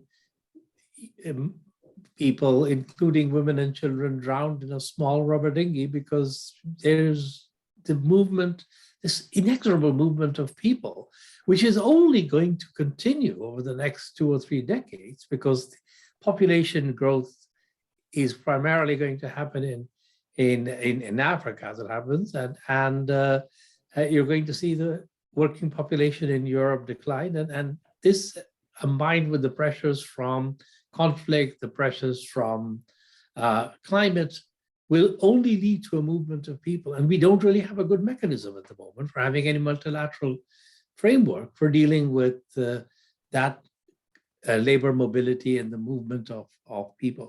So the need is clearly there. The global public goods agenda, whether it's climate, whether it's pandemic preparedness, but also artificial intelligence regulation, cyber terrorism, or AMR, which is another big issue, biodiversity. These are all issues that will require some cooperation to find solutions. That's pressing. And so I guess what it leads me to, and I think this is the question which I want to end on, is what is the way in which we need to then think about how to craft agreements that between and among countries. I'm trying to avoid the term multilateralism, because I think multilateralism itself triggers in people's minds a sort of approach that, in a way, this is really going to my mind, more of a model of what is in the interest of the principal countries that are going to be impacted by these changes, where they believe they need to reach agreement with other countries with whom they may not share very much else in terms of a common vision of how the world should operate or how their own society should operate. And is it possible to compartmentalize the ability to reach agreements on some issues which are of self-interest, in their self-interest to have those agreements, while recognizing that on many other areas, the relationships between and among countries will be tense and may even be antagonistic. And I guess that's where I think it would be interesting to get a little bit of historical perspective, not going as far back as you were going, but I would say maybe look at during the period since 1945, during the Cold War. I mean, if you look at, there were areas on which between the Soviet Union and the US, they reached agreement, and they were either on things which didn't matter, like the postal union. In some ways, people were happy to have the agreement on how to share revenue from mailing letters around because it wasn't threatening, but also it was on things that were threatening. I mean, you did have agreements to limit the proliferation and use of weapons because it was in your self-interest to try to limit that. And I think the more we start thinking of these global threats as, in a way, security threats for ourselves and the need to manage those, that seems to me to be the places where it's most likely for us to overcome the resistance to cooperate, because the cooperation is not because we like cooperating, but we're doing it because it is in our own self-interest. And I wonder whether that's the direction in which we're going to see some evolution. But I think each of those moments comes after a shock. And where I'm a little bit, I would say, disappointed in the last 2 years is that after a shock as big as COVID, doesn't seem to have been big enough to get us to the point where we're able to cooperate. So the question becomes, what is the nature and size of the shock that will enable us to overcome the problems that are real problems for us to be able to cooperate? And are there ways in which we could reduce the barriers to that cooperation? Are there ways in which we could lower the threshold of the size of shock required to move to that next phase? So it's more a question than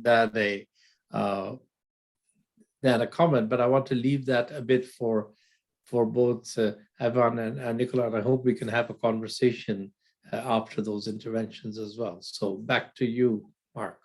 Great, thank you, Masood. Excellent. Let's go now to Iván. Iván, I think you have a presentation now. Yes. Yes. Can you hear me? Welcome. Yes, we can see you. We can see your presentation. Thank you.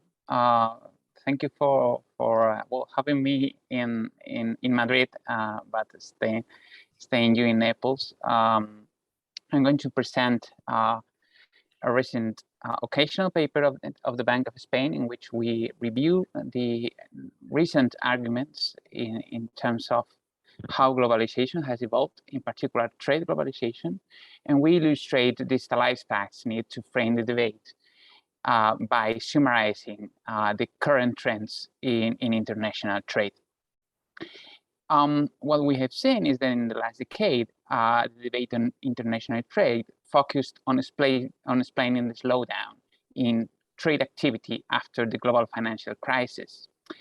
And this started a debate about whether we were in a deglobalization phase or a globalization phase, as it was mentioned by the previous speakers.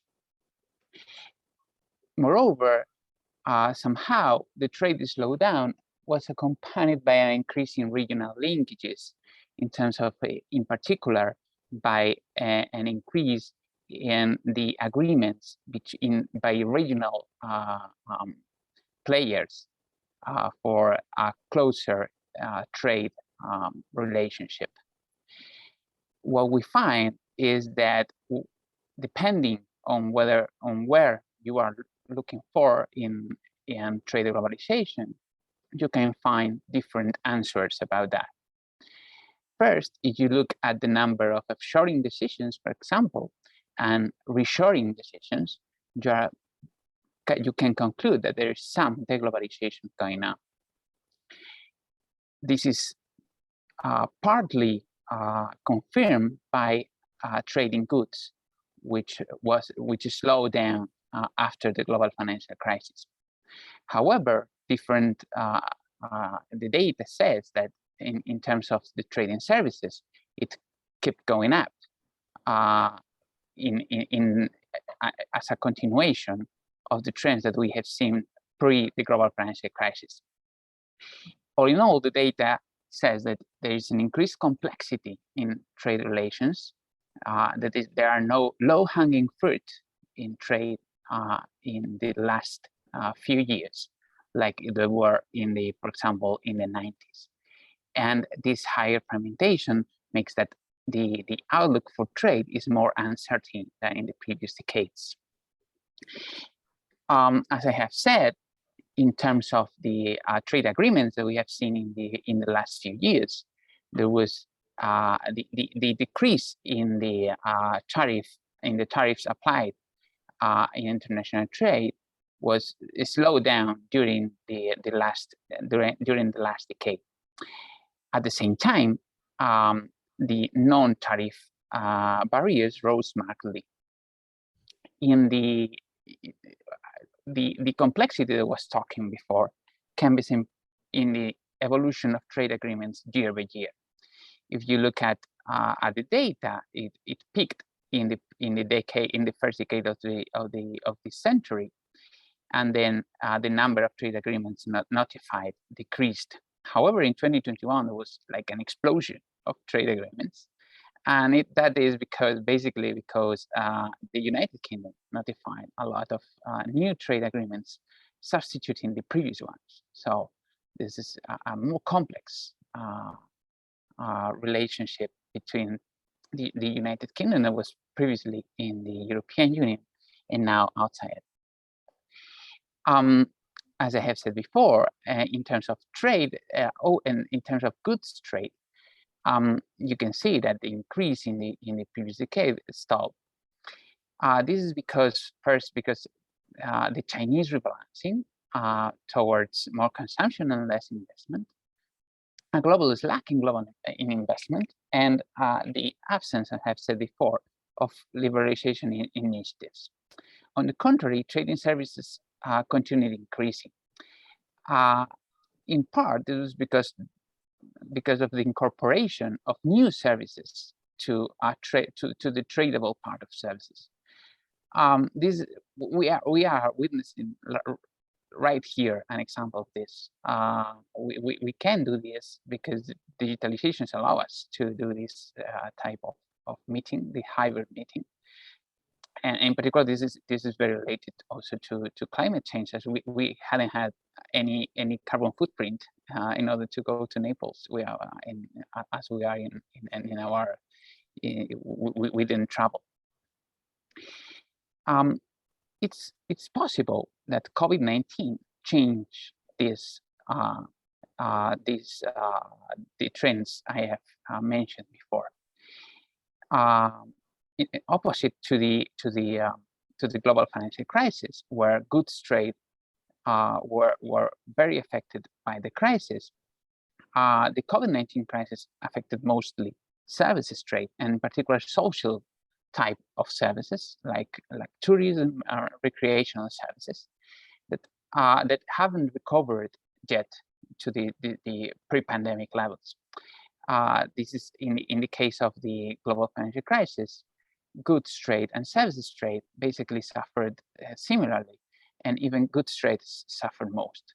Right now, goods trades are increasing, are booming, and we can even see bottlenecks related to this, while services trade remain stagnant. In recent years, we have seen also some regionalization on the rise. In particular, in some places like the European Union and Asian economies. This is not the case in every region.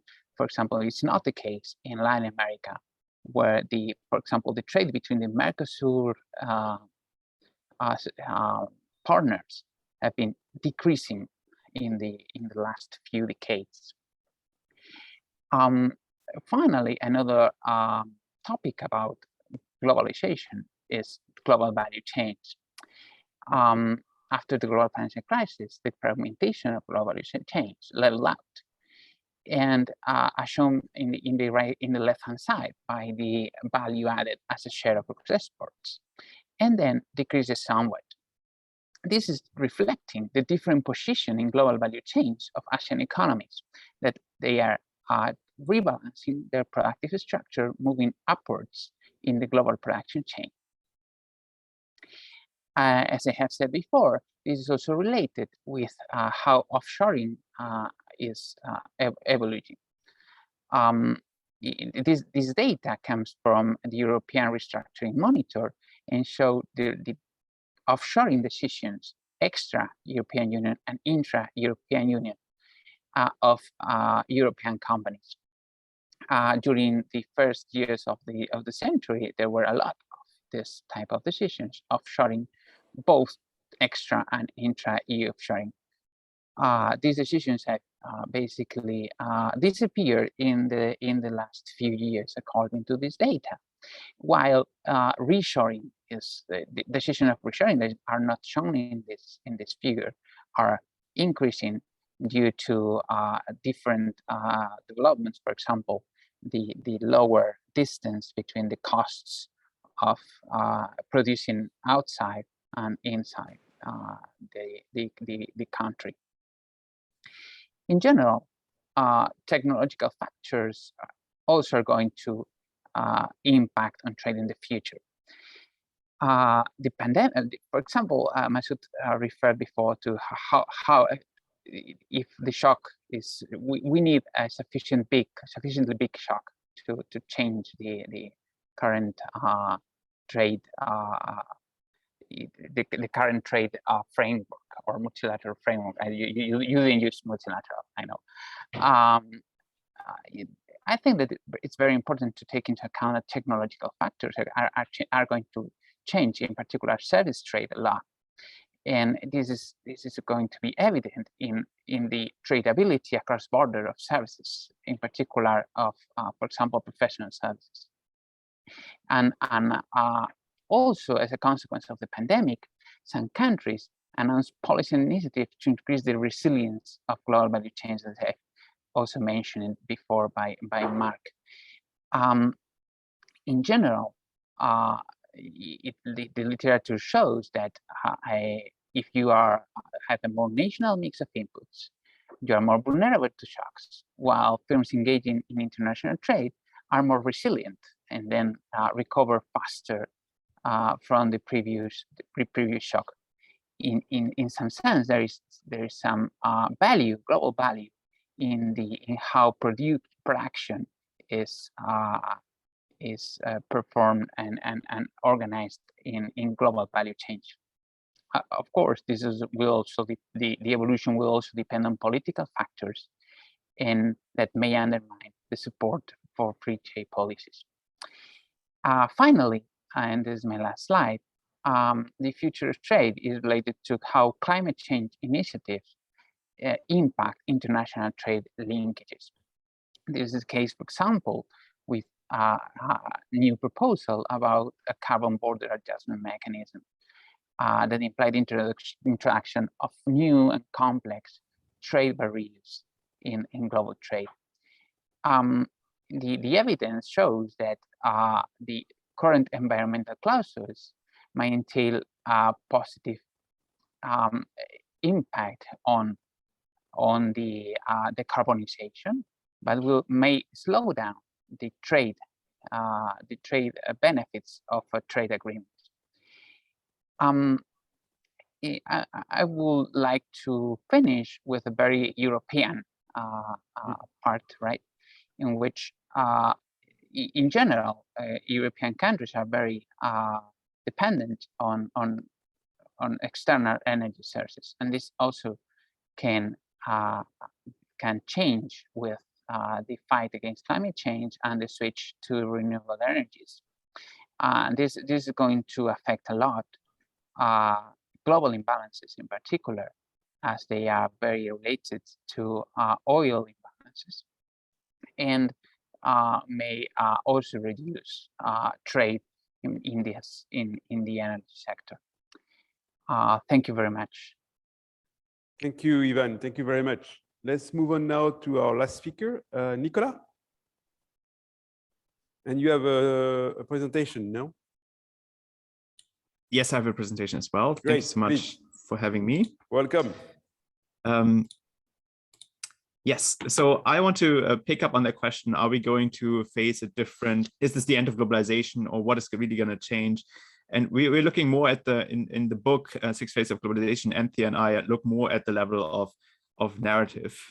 So how the conversation around globalization is changing. Our starting point for this project was really the pushback against globalization that was most evident around 2015, 2016 with the protests against TTIP and CETA in Europe, the election of Donald Trump, the presidency, Brexit vote, of course.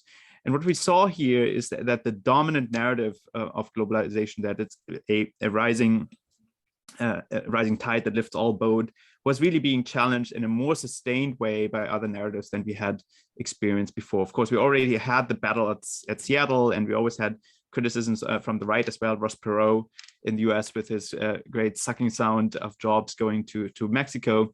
There were these criticisms, but they were really at the fringes, and they were ridiculed often by the establishment. And what we were trying to do in the book is take these competing narratives that are coming to the fore at face value, put ourselves into the shoes of the proponents of the narratives, and try to understand what they were saying and how they were seeing globalization. So we come up with 6 different narratives, and we symbolize them here by essentially the people at the top, the owners of capital, who are gaining the most, and I think everybody agrees on that. And then the labor force, the workers at the bottom, who are gaining a bit less. But the establishment narrative, when it sees this picture, what it says is, well, everybody gains. The globalization grows the pie. And then, of course, when we have a bigger pie, everybody can get a bigger piece. But there's a very convenient division of labor in that story, which is that the international institutions, they're really in the business of growing the pie. And it's domestic politics that has to take care of dividing the pie. And so it's a bit agnostic as to whether that division of the spoils of globalization then actually happens. So that division of labor, that's a key element of that establishment narrative. And you saw that in the response to Trump, that many of the international institutions, they were really saying, well, everybody's better off due to globalization, but we have to fix domestic policies. We have to fix, for example, especially labor market policies. And this is where the second magic word of this narrative comes in. The word is adjustment, right? So the way of dealing with the losers from trade is to help them to adjust. And so to help them to move to another part of the country, to retrain. And it's really on this view, the failure of domestic politics to facilitate the adjustment process, that accounts for the backlash to globalization. But there's also a very different perspective, and Masood already mentioned it, that we get from the left, which says, well, it may well be true that we're all gaining their productivity gains, we're all potentially getting richer, but what's happening at the domestic level is that the gains from globalization are really being channeled to the global 1%. And the most striking graph that you probably are all familiar with is the graph that shows the decoupling of productivity growth and wage growth around the late 1970s, early 1980s. And so from this perspective, which are people like Bernie Sanders or Alexandra Ocasio-Cortez in the United States have said, well, it's all good to have productivity growth, but if all that productivity growth is appropriated by the top 1%, then we're not gaining from the system. And so really what's happening here is that the spoils from globalization are being redistributed to the top 1%, and that's what we have to fix. From the right, you get a somewhat different perspective. It doesn't focus so much on the top 1%. It focuses on the workers in developing countries, such as Mexico and China, who are gaining the jobs that are being lost by manufacturing workers in the developed countries. And the core of this narrative is a rejection of that basic trade-off that the establishment narrative makes between the losses to the few and the gains to the many. So the establishment narrative looks at the economy as a whole. It sees that in the aggregate, there's healthy job growth. Yes, we're losing some manufacturing jobs, but in return, we all get to enjoy cheaper products.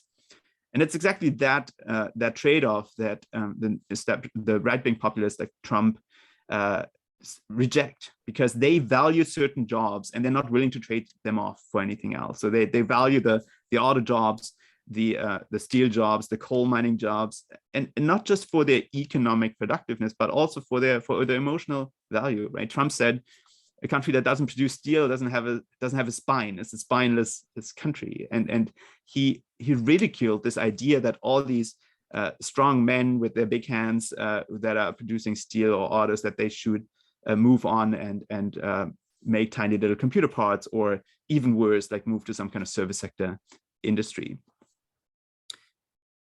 Finally, actually not finally, we have a few more to go. There's the geoeconomic narrative, which is often confused, I think, with the protectionist narrative, but it's really somewhat different in that it takes a country level approach and sees economic competition between countries as the core issue here. And so these are what we would describe as China hawks in the United States, which importantly are not just worried about jobs and not primarily even about manufacturing, old-style manufacturing jobs. They see trade much more through the lens of national security.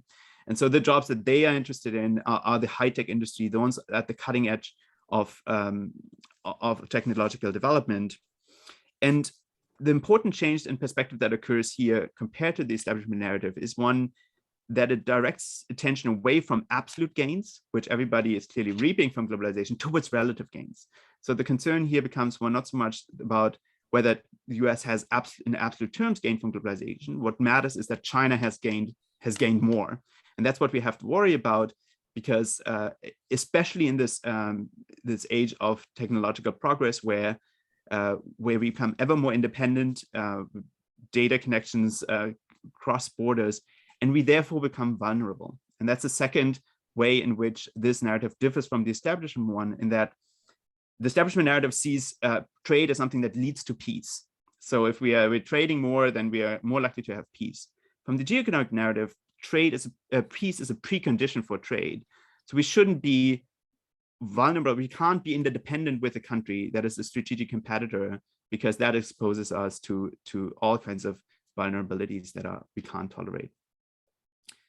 The fifth perspective that we draw out, which is quite similar to the left-wing populist one, but we still see a difference, is this narrative about corporate power, the idea that corporations are really the real winners from globalization. And I think the best illustration is if we think of the protest against TTIP in Europe, the protesters weren't concerned about trade. They weren't concerned about jobs moving away. They were concerned that the TTIP, the Transatlantic Trade and Investment Partnership, would give more power to corporations, right? It would give them investor-state dispute settlement, so they could sue European governments. It would further give them IP protection, which would make it more difficult to lower the price of medications. And it also allows them to influence regulations, so that Europe would have to accept the hormone-treated beef and the genetically modified organisms. But we also see it very prominently in North America. When the NAFTA was renegotiated, Jerry Dias, who was a Canadian union leader, went down to Mexico to protest with the Mexican workers and say, look, we're all in the same boat. We're being ripped off by the corporations. They take the good jobs from Canada and the US and make them shitty jobs in Mexico. And so in the end, all workers lose. We're all together in the same boat. And so the image that this narrative portrays is one where the transnational working class is pitted against the owners of capital, the corporations globally. Another aspect of this narrative, which is interestingly being addressed by that minimum tax deal that Masood mentioned, is of course corporate taxation, where we've really seen a race to the bottom over the past 20 years, which is now trying to be addressed by this minimum corporate tax deal. And then finally, Masood, I'm grateful you already used the language of global threats. There's a final narrative which says that if we look at economic indicators, if we look at economic gains and even focusing on different distributive consequences, we miss the main story, which is that if we continue on the current path, we are all going to be worse off. We're all going to lose. Certainly, the poor and developing countries are going to be losing most, but this is unsustainable for all of us. And of course, the climate crisis is the primary piece of evidence for that. Like the hockey stick of global prosperity that is emphasized by the establishment narrative corresponds with the hockey stick of carbon emissions, which is unsustainable. But the COVID-19 pandemic is a second element here, where we all need to pull together and change the way we do things if we want to be ultimately better off. So we see these narratives really fall into three categories. Like the first one, the old one that we all grew up with, is a win-win narrative. We're all going to be ultimately better off. Then we have these narratives that take a win-lose perspective. We say, yes, some people are losing, but some people are also winning, but some people are also losing, and we have to be attentive to these distributive consequences. And then finally, we have the lose-lose perspective that we're all going to die essentially if we continue on our present path. I see that we're at the end of our time. I just want to quickly illustrate these narratives again through covers of The Economist. We have to just show you that they're very present in our debates. We have the positive view of the establishment narrative, the left-wing populist view about the rich and the rest, the right-wing populist perspective about highlighting the factory closures that we see, especially in the US Rust Belt and other industrial areas. There's so many covers by now about China-US competition of The Economist. This is just the most evocative one. The idea that the winners taking all the influence of the largest corporation is our real problem. And finally, the global threats that are threatening all of us.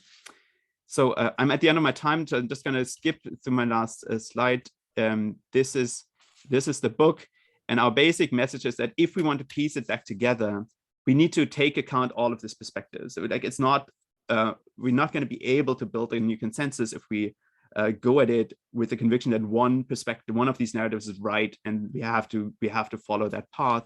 We have to somehow take account of all these different perspectives and the values that they bring forward in building a new form of globalization. Thank you so much for the opportunity to present. Thank you very much. Well, we have a few minutes left here. So from our audience here in Naples, any questions, comments? Yes, over there. Questions, please. And for our audience, Peter, if you can introduce yourself quickly so they know who you are, you know, our speakers from abroad. Thank you. Thank you. I would like, yes, my name is Petre Roman. I'm a professor in physics of environment and also former Prime Minister of Romania. But right now I prefer to speak as somebody who did some studies in this field. First question would be,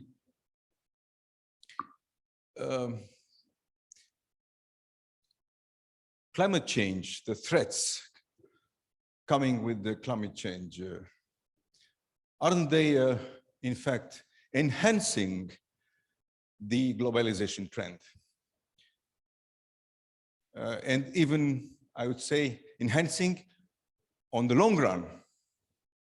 I do not insist now to give some arguments, but that's just one question. Instead of thinking of about some details around the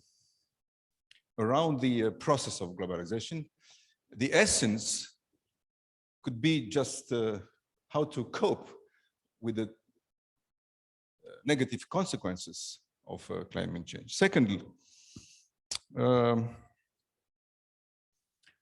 in 1971, a very important economist, Nicolas Georgescu-Roegen in the United States, Romanian of origin, wrote an article, then a book. So it was in 1971, the entropy law and the economic process. He, at the time, demonstrated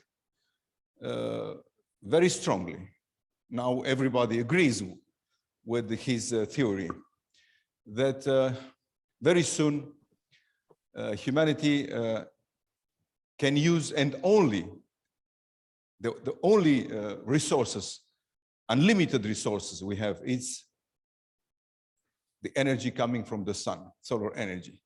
At the time, he was mal vu. He was seen as an economist destroying the society of consumption, destroying at the time they considered that the economy has to grow, grow, grow. There is no problem about the resources. Unfortunately, that as a result, Nicolas Georgescu-Roegen was not awarded the Nobel Prize. He was not supported by the American government. So now my question would be, from the moment when Joseph Stiglitz published his famous book, Globalization and its Discontents, to our day, from that perspective to our day, what happened? What really has changed for the good or for the worse? In that sense, which Joseph Stiglitz tried to say that globalization is not just a phenomenon, a positive phenomenon, but has also its negative impact. And thirdly, because we have an historian here, is about the famous French historian, Braudel, Fernand Braudel. He, in his famous long duration history, I think he gave a very strong, powerful definition of the importance of culture within the nation state, how this culture is impacting enormously. And if so, because more and more we have to admit that he was right. If so, how we can accommodate those two apparently different processes, cultural with process, cultural feeling, cultural essence within a nation state, and the fact that we are so strongly, so powerfully interconnected in the world of today. Thank you. Who wants to, yes, Harold, first. So thanks, and a really great question at the end from Petra Roman. You know, I've been thinking as well about exactly the same thing as that was at the heart of the beautifully presented book by Nicolas and Anthea. And you know, it struck me that we've also got a problem in terms of the vocabulary that we use to talk about globalization. And you know, you know, that was actually the theme of this book that I just did a few weeks ago, called The War of Words. And you know, the theme of that book is exactly this. That we're having these conflicts that are kind of fundamentally unproductive because we're using words in a very, very imprecise way. So if you think of the way that people on the right in the United States use socialism to describe absolutely an enormously different heterogeneous group of ideas, or people on the left use capitalist or neoliberal to discuss anything. These words that could be productive words for analysis have just been transformed into in a kind of inflationary use of language into terms of abuse. And that to me is the reason why we've got these fundamentally different dialogues or dialogues between the deaf that Nicola was talking about. There's a way of getting out of that, but getting out of that requires scrapping a lot of the vocabulary that was used to describe systems. And in particular, I think the conflict between the win-win and the zero-sum game philosophies, you can only get over that if you stop categorizing people in terms of these categories of who the winners are or who the losers are. You need to think beyond that, and you need to, that was the point of the presentation that I was trying to make, to measure precisely. Thanks. Masood. Just a quick point, which is, I think that Nicola's presentation very nicely sort of sets out the different ways in which people think about it. And I think you ended by saying that if we want to get out of this, we need to not say any one of these perspectives is right. They all have some element of validity, and then there's a lot of people who believe in them. So we have to sort of integrate that.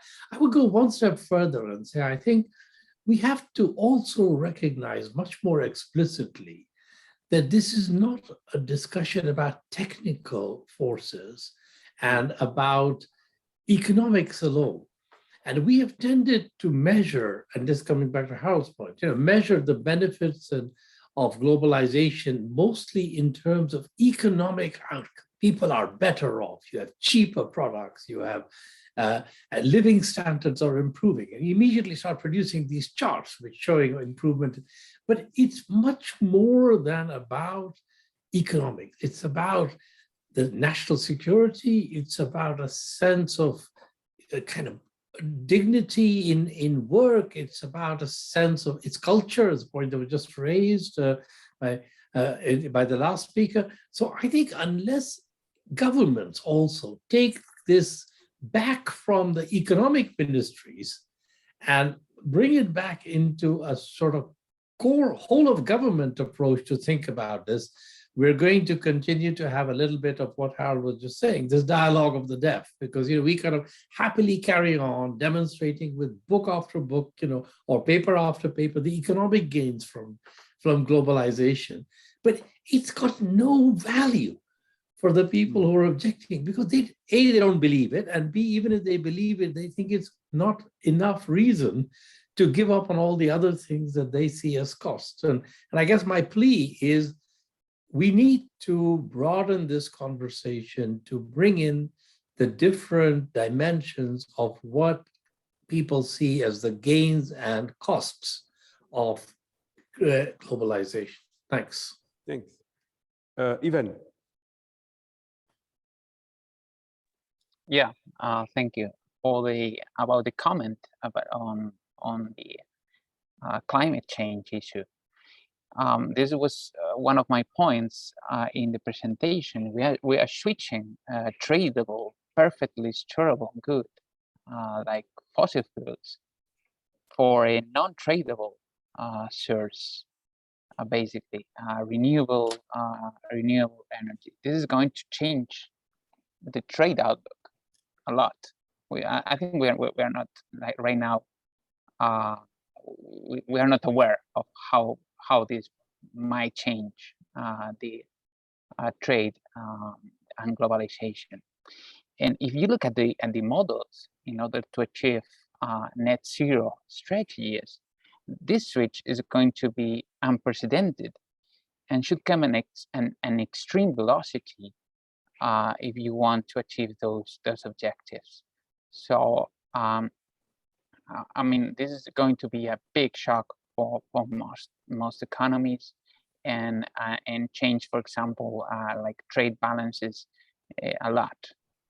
And answering or reflecting on Nicolas' presentation, I would say that our most establishment win-win guys would be would agree with the guys in the middle in some sense. But the problem for the establishment win-win guys is that people do not think in like Pareto improvement type.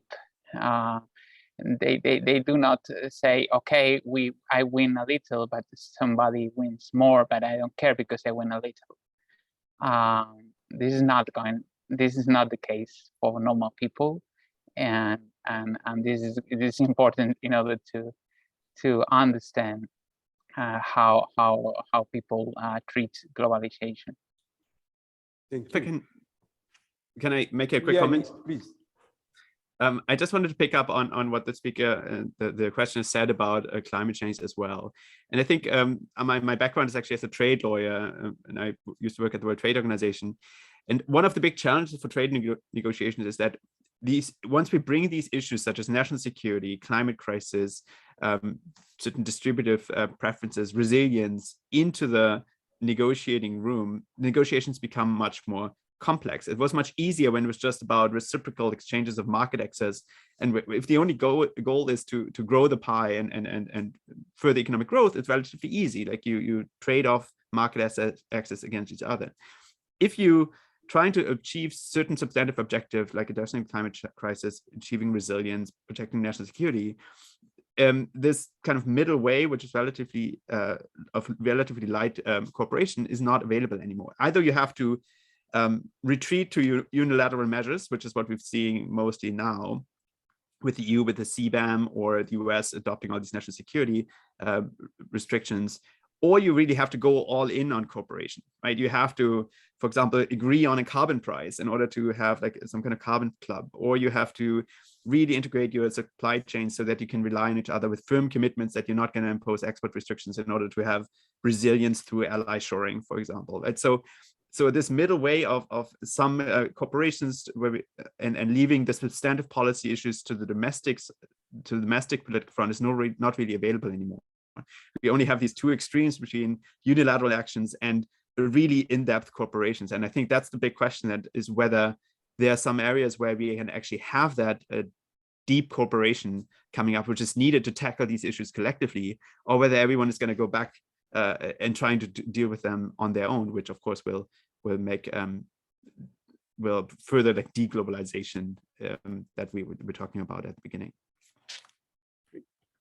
Any other questions from our audience? I have a final question before we conclude our panel and the day before we break here in Naples. I think, Masood, I think you alluded the way to find how this confrontation between the US and China can be ring fencing, if you wish, to global public goods, you know, from monetary stability, climate change. How can we do that? You know, how can we ring fence, you know, this confrontation and keep international cooperation for this global common? Should I give you my 30-second response, and others will have a few? I mean, I think two pieces of optimism. Yeah.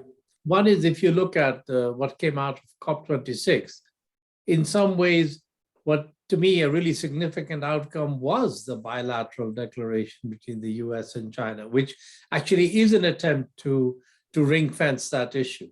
Although I should also say there's an earlier statement that I don't have at hand by the Chinese foreign minister that goes to the effect that the US, I'm paraphrasing because I don't have the exact text in front of me, which says that the US wants to make climate change a sort of isolate that from a broader relationship. But if you have an oasis in the middle of a desert, sooner or later, the oasis also will become desertified. So there is a little bit of tension there.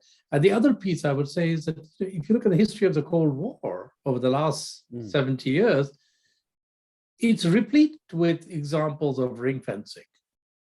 I mean, we did ring fence a whole bunch of things where the lack of having an agreement, whether it's arms limitation or others, would have led to a much greater risk for ourselves. So I believe the way to ring fence will come when both parties recognize that the risks to themselves of not ring fencing and cooperating in that area exceed the political costs of having that cooperation.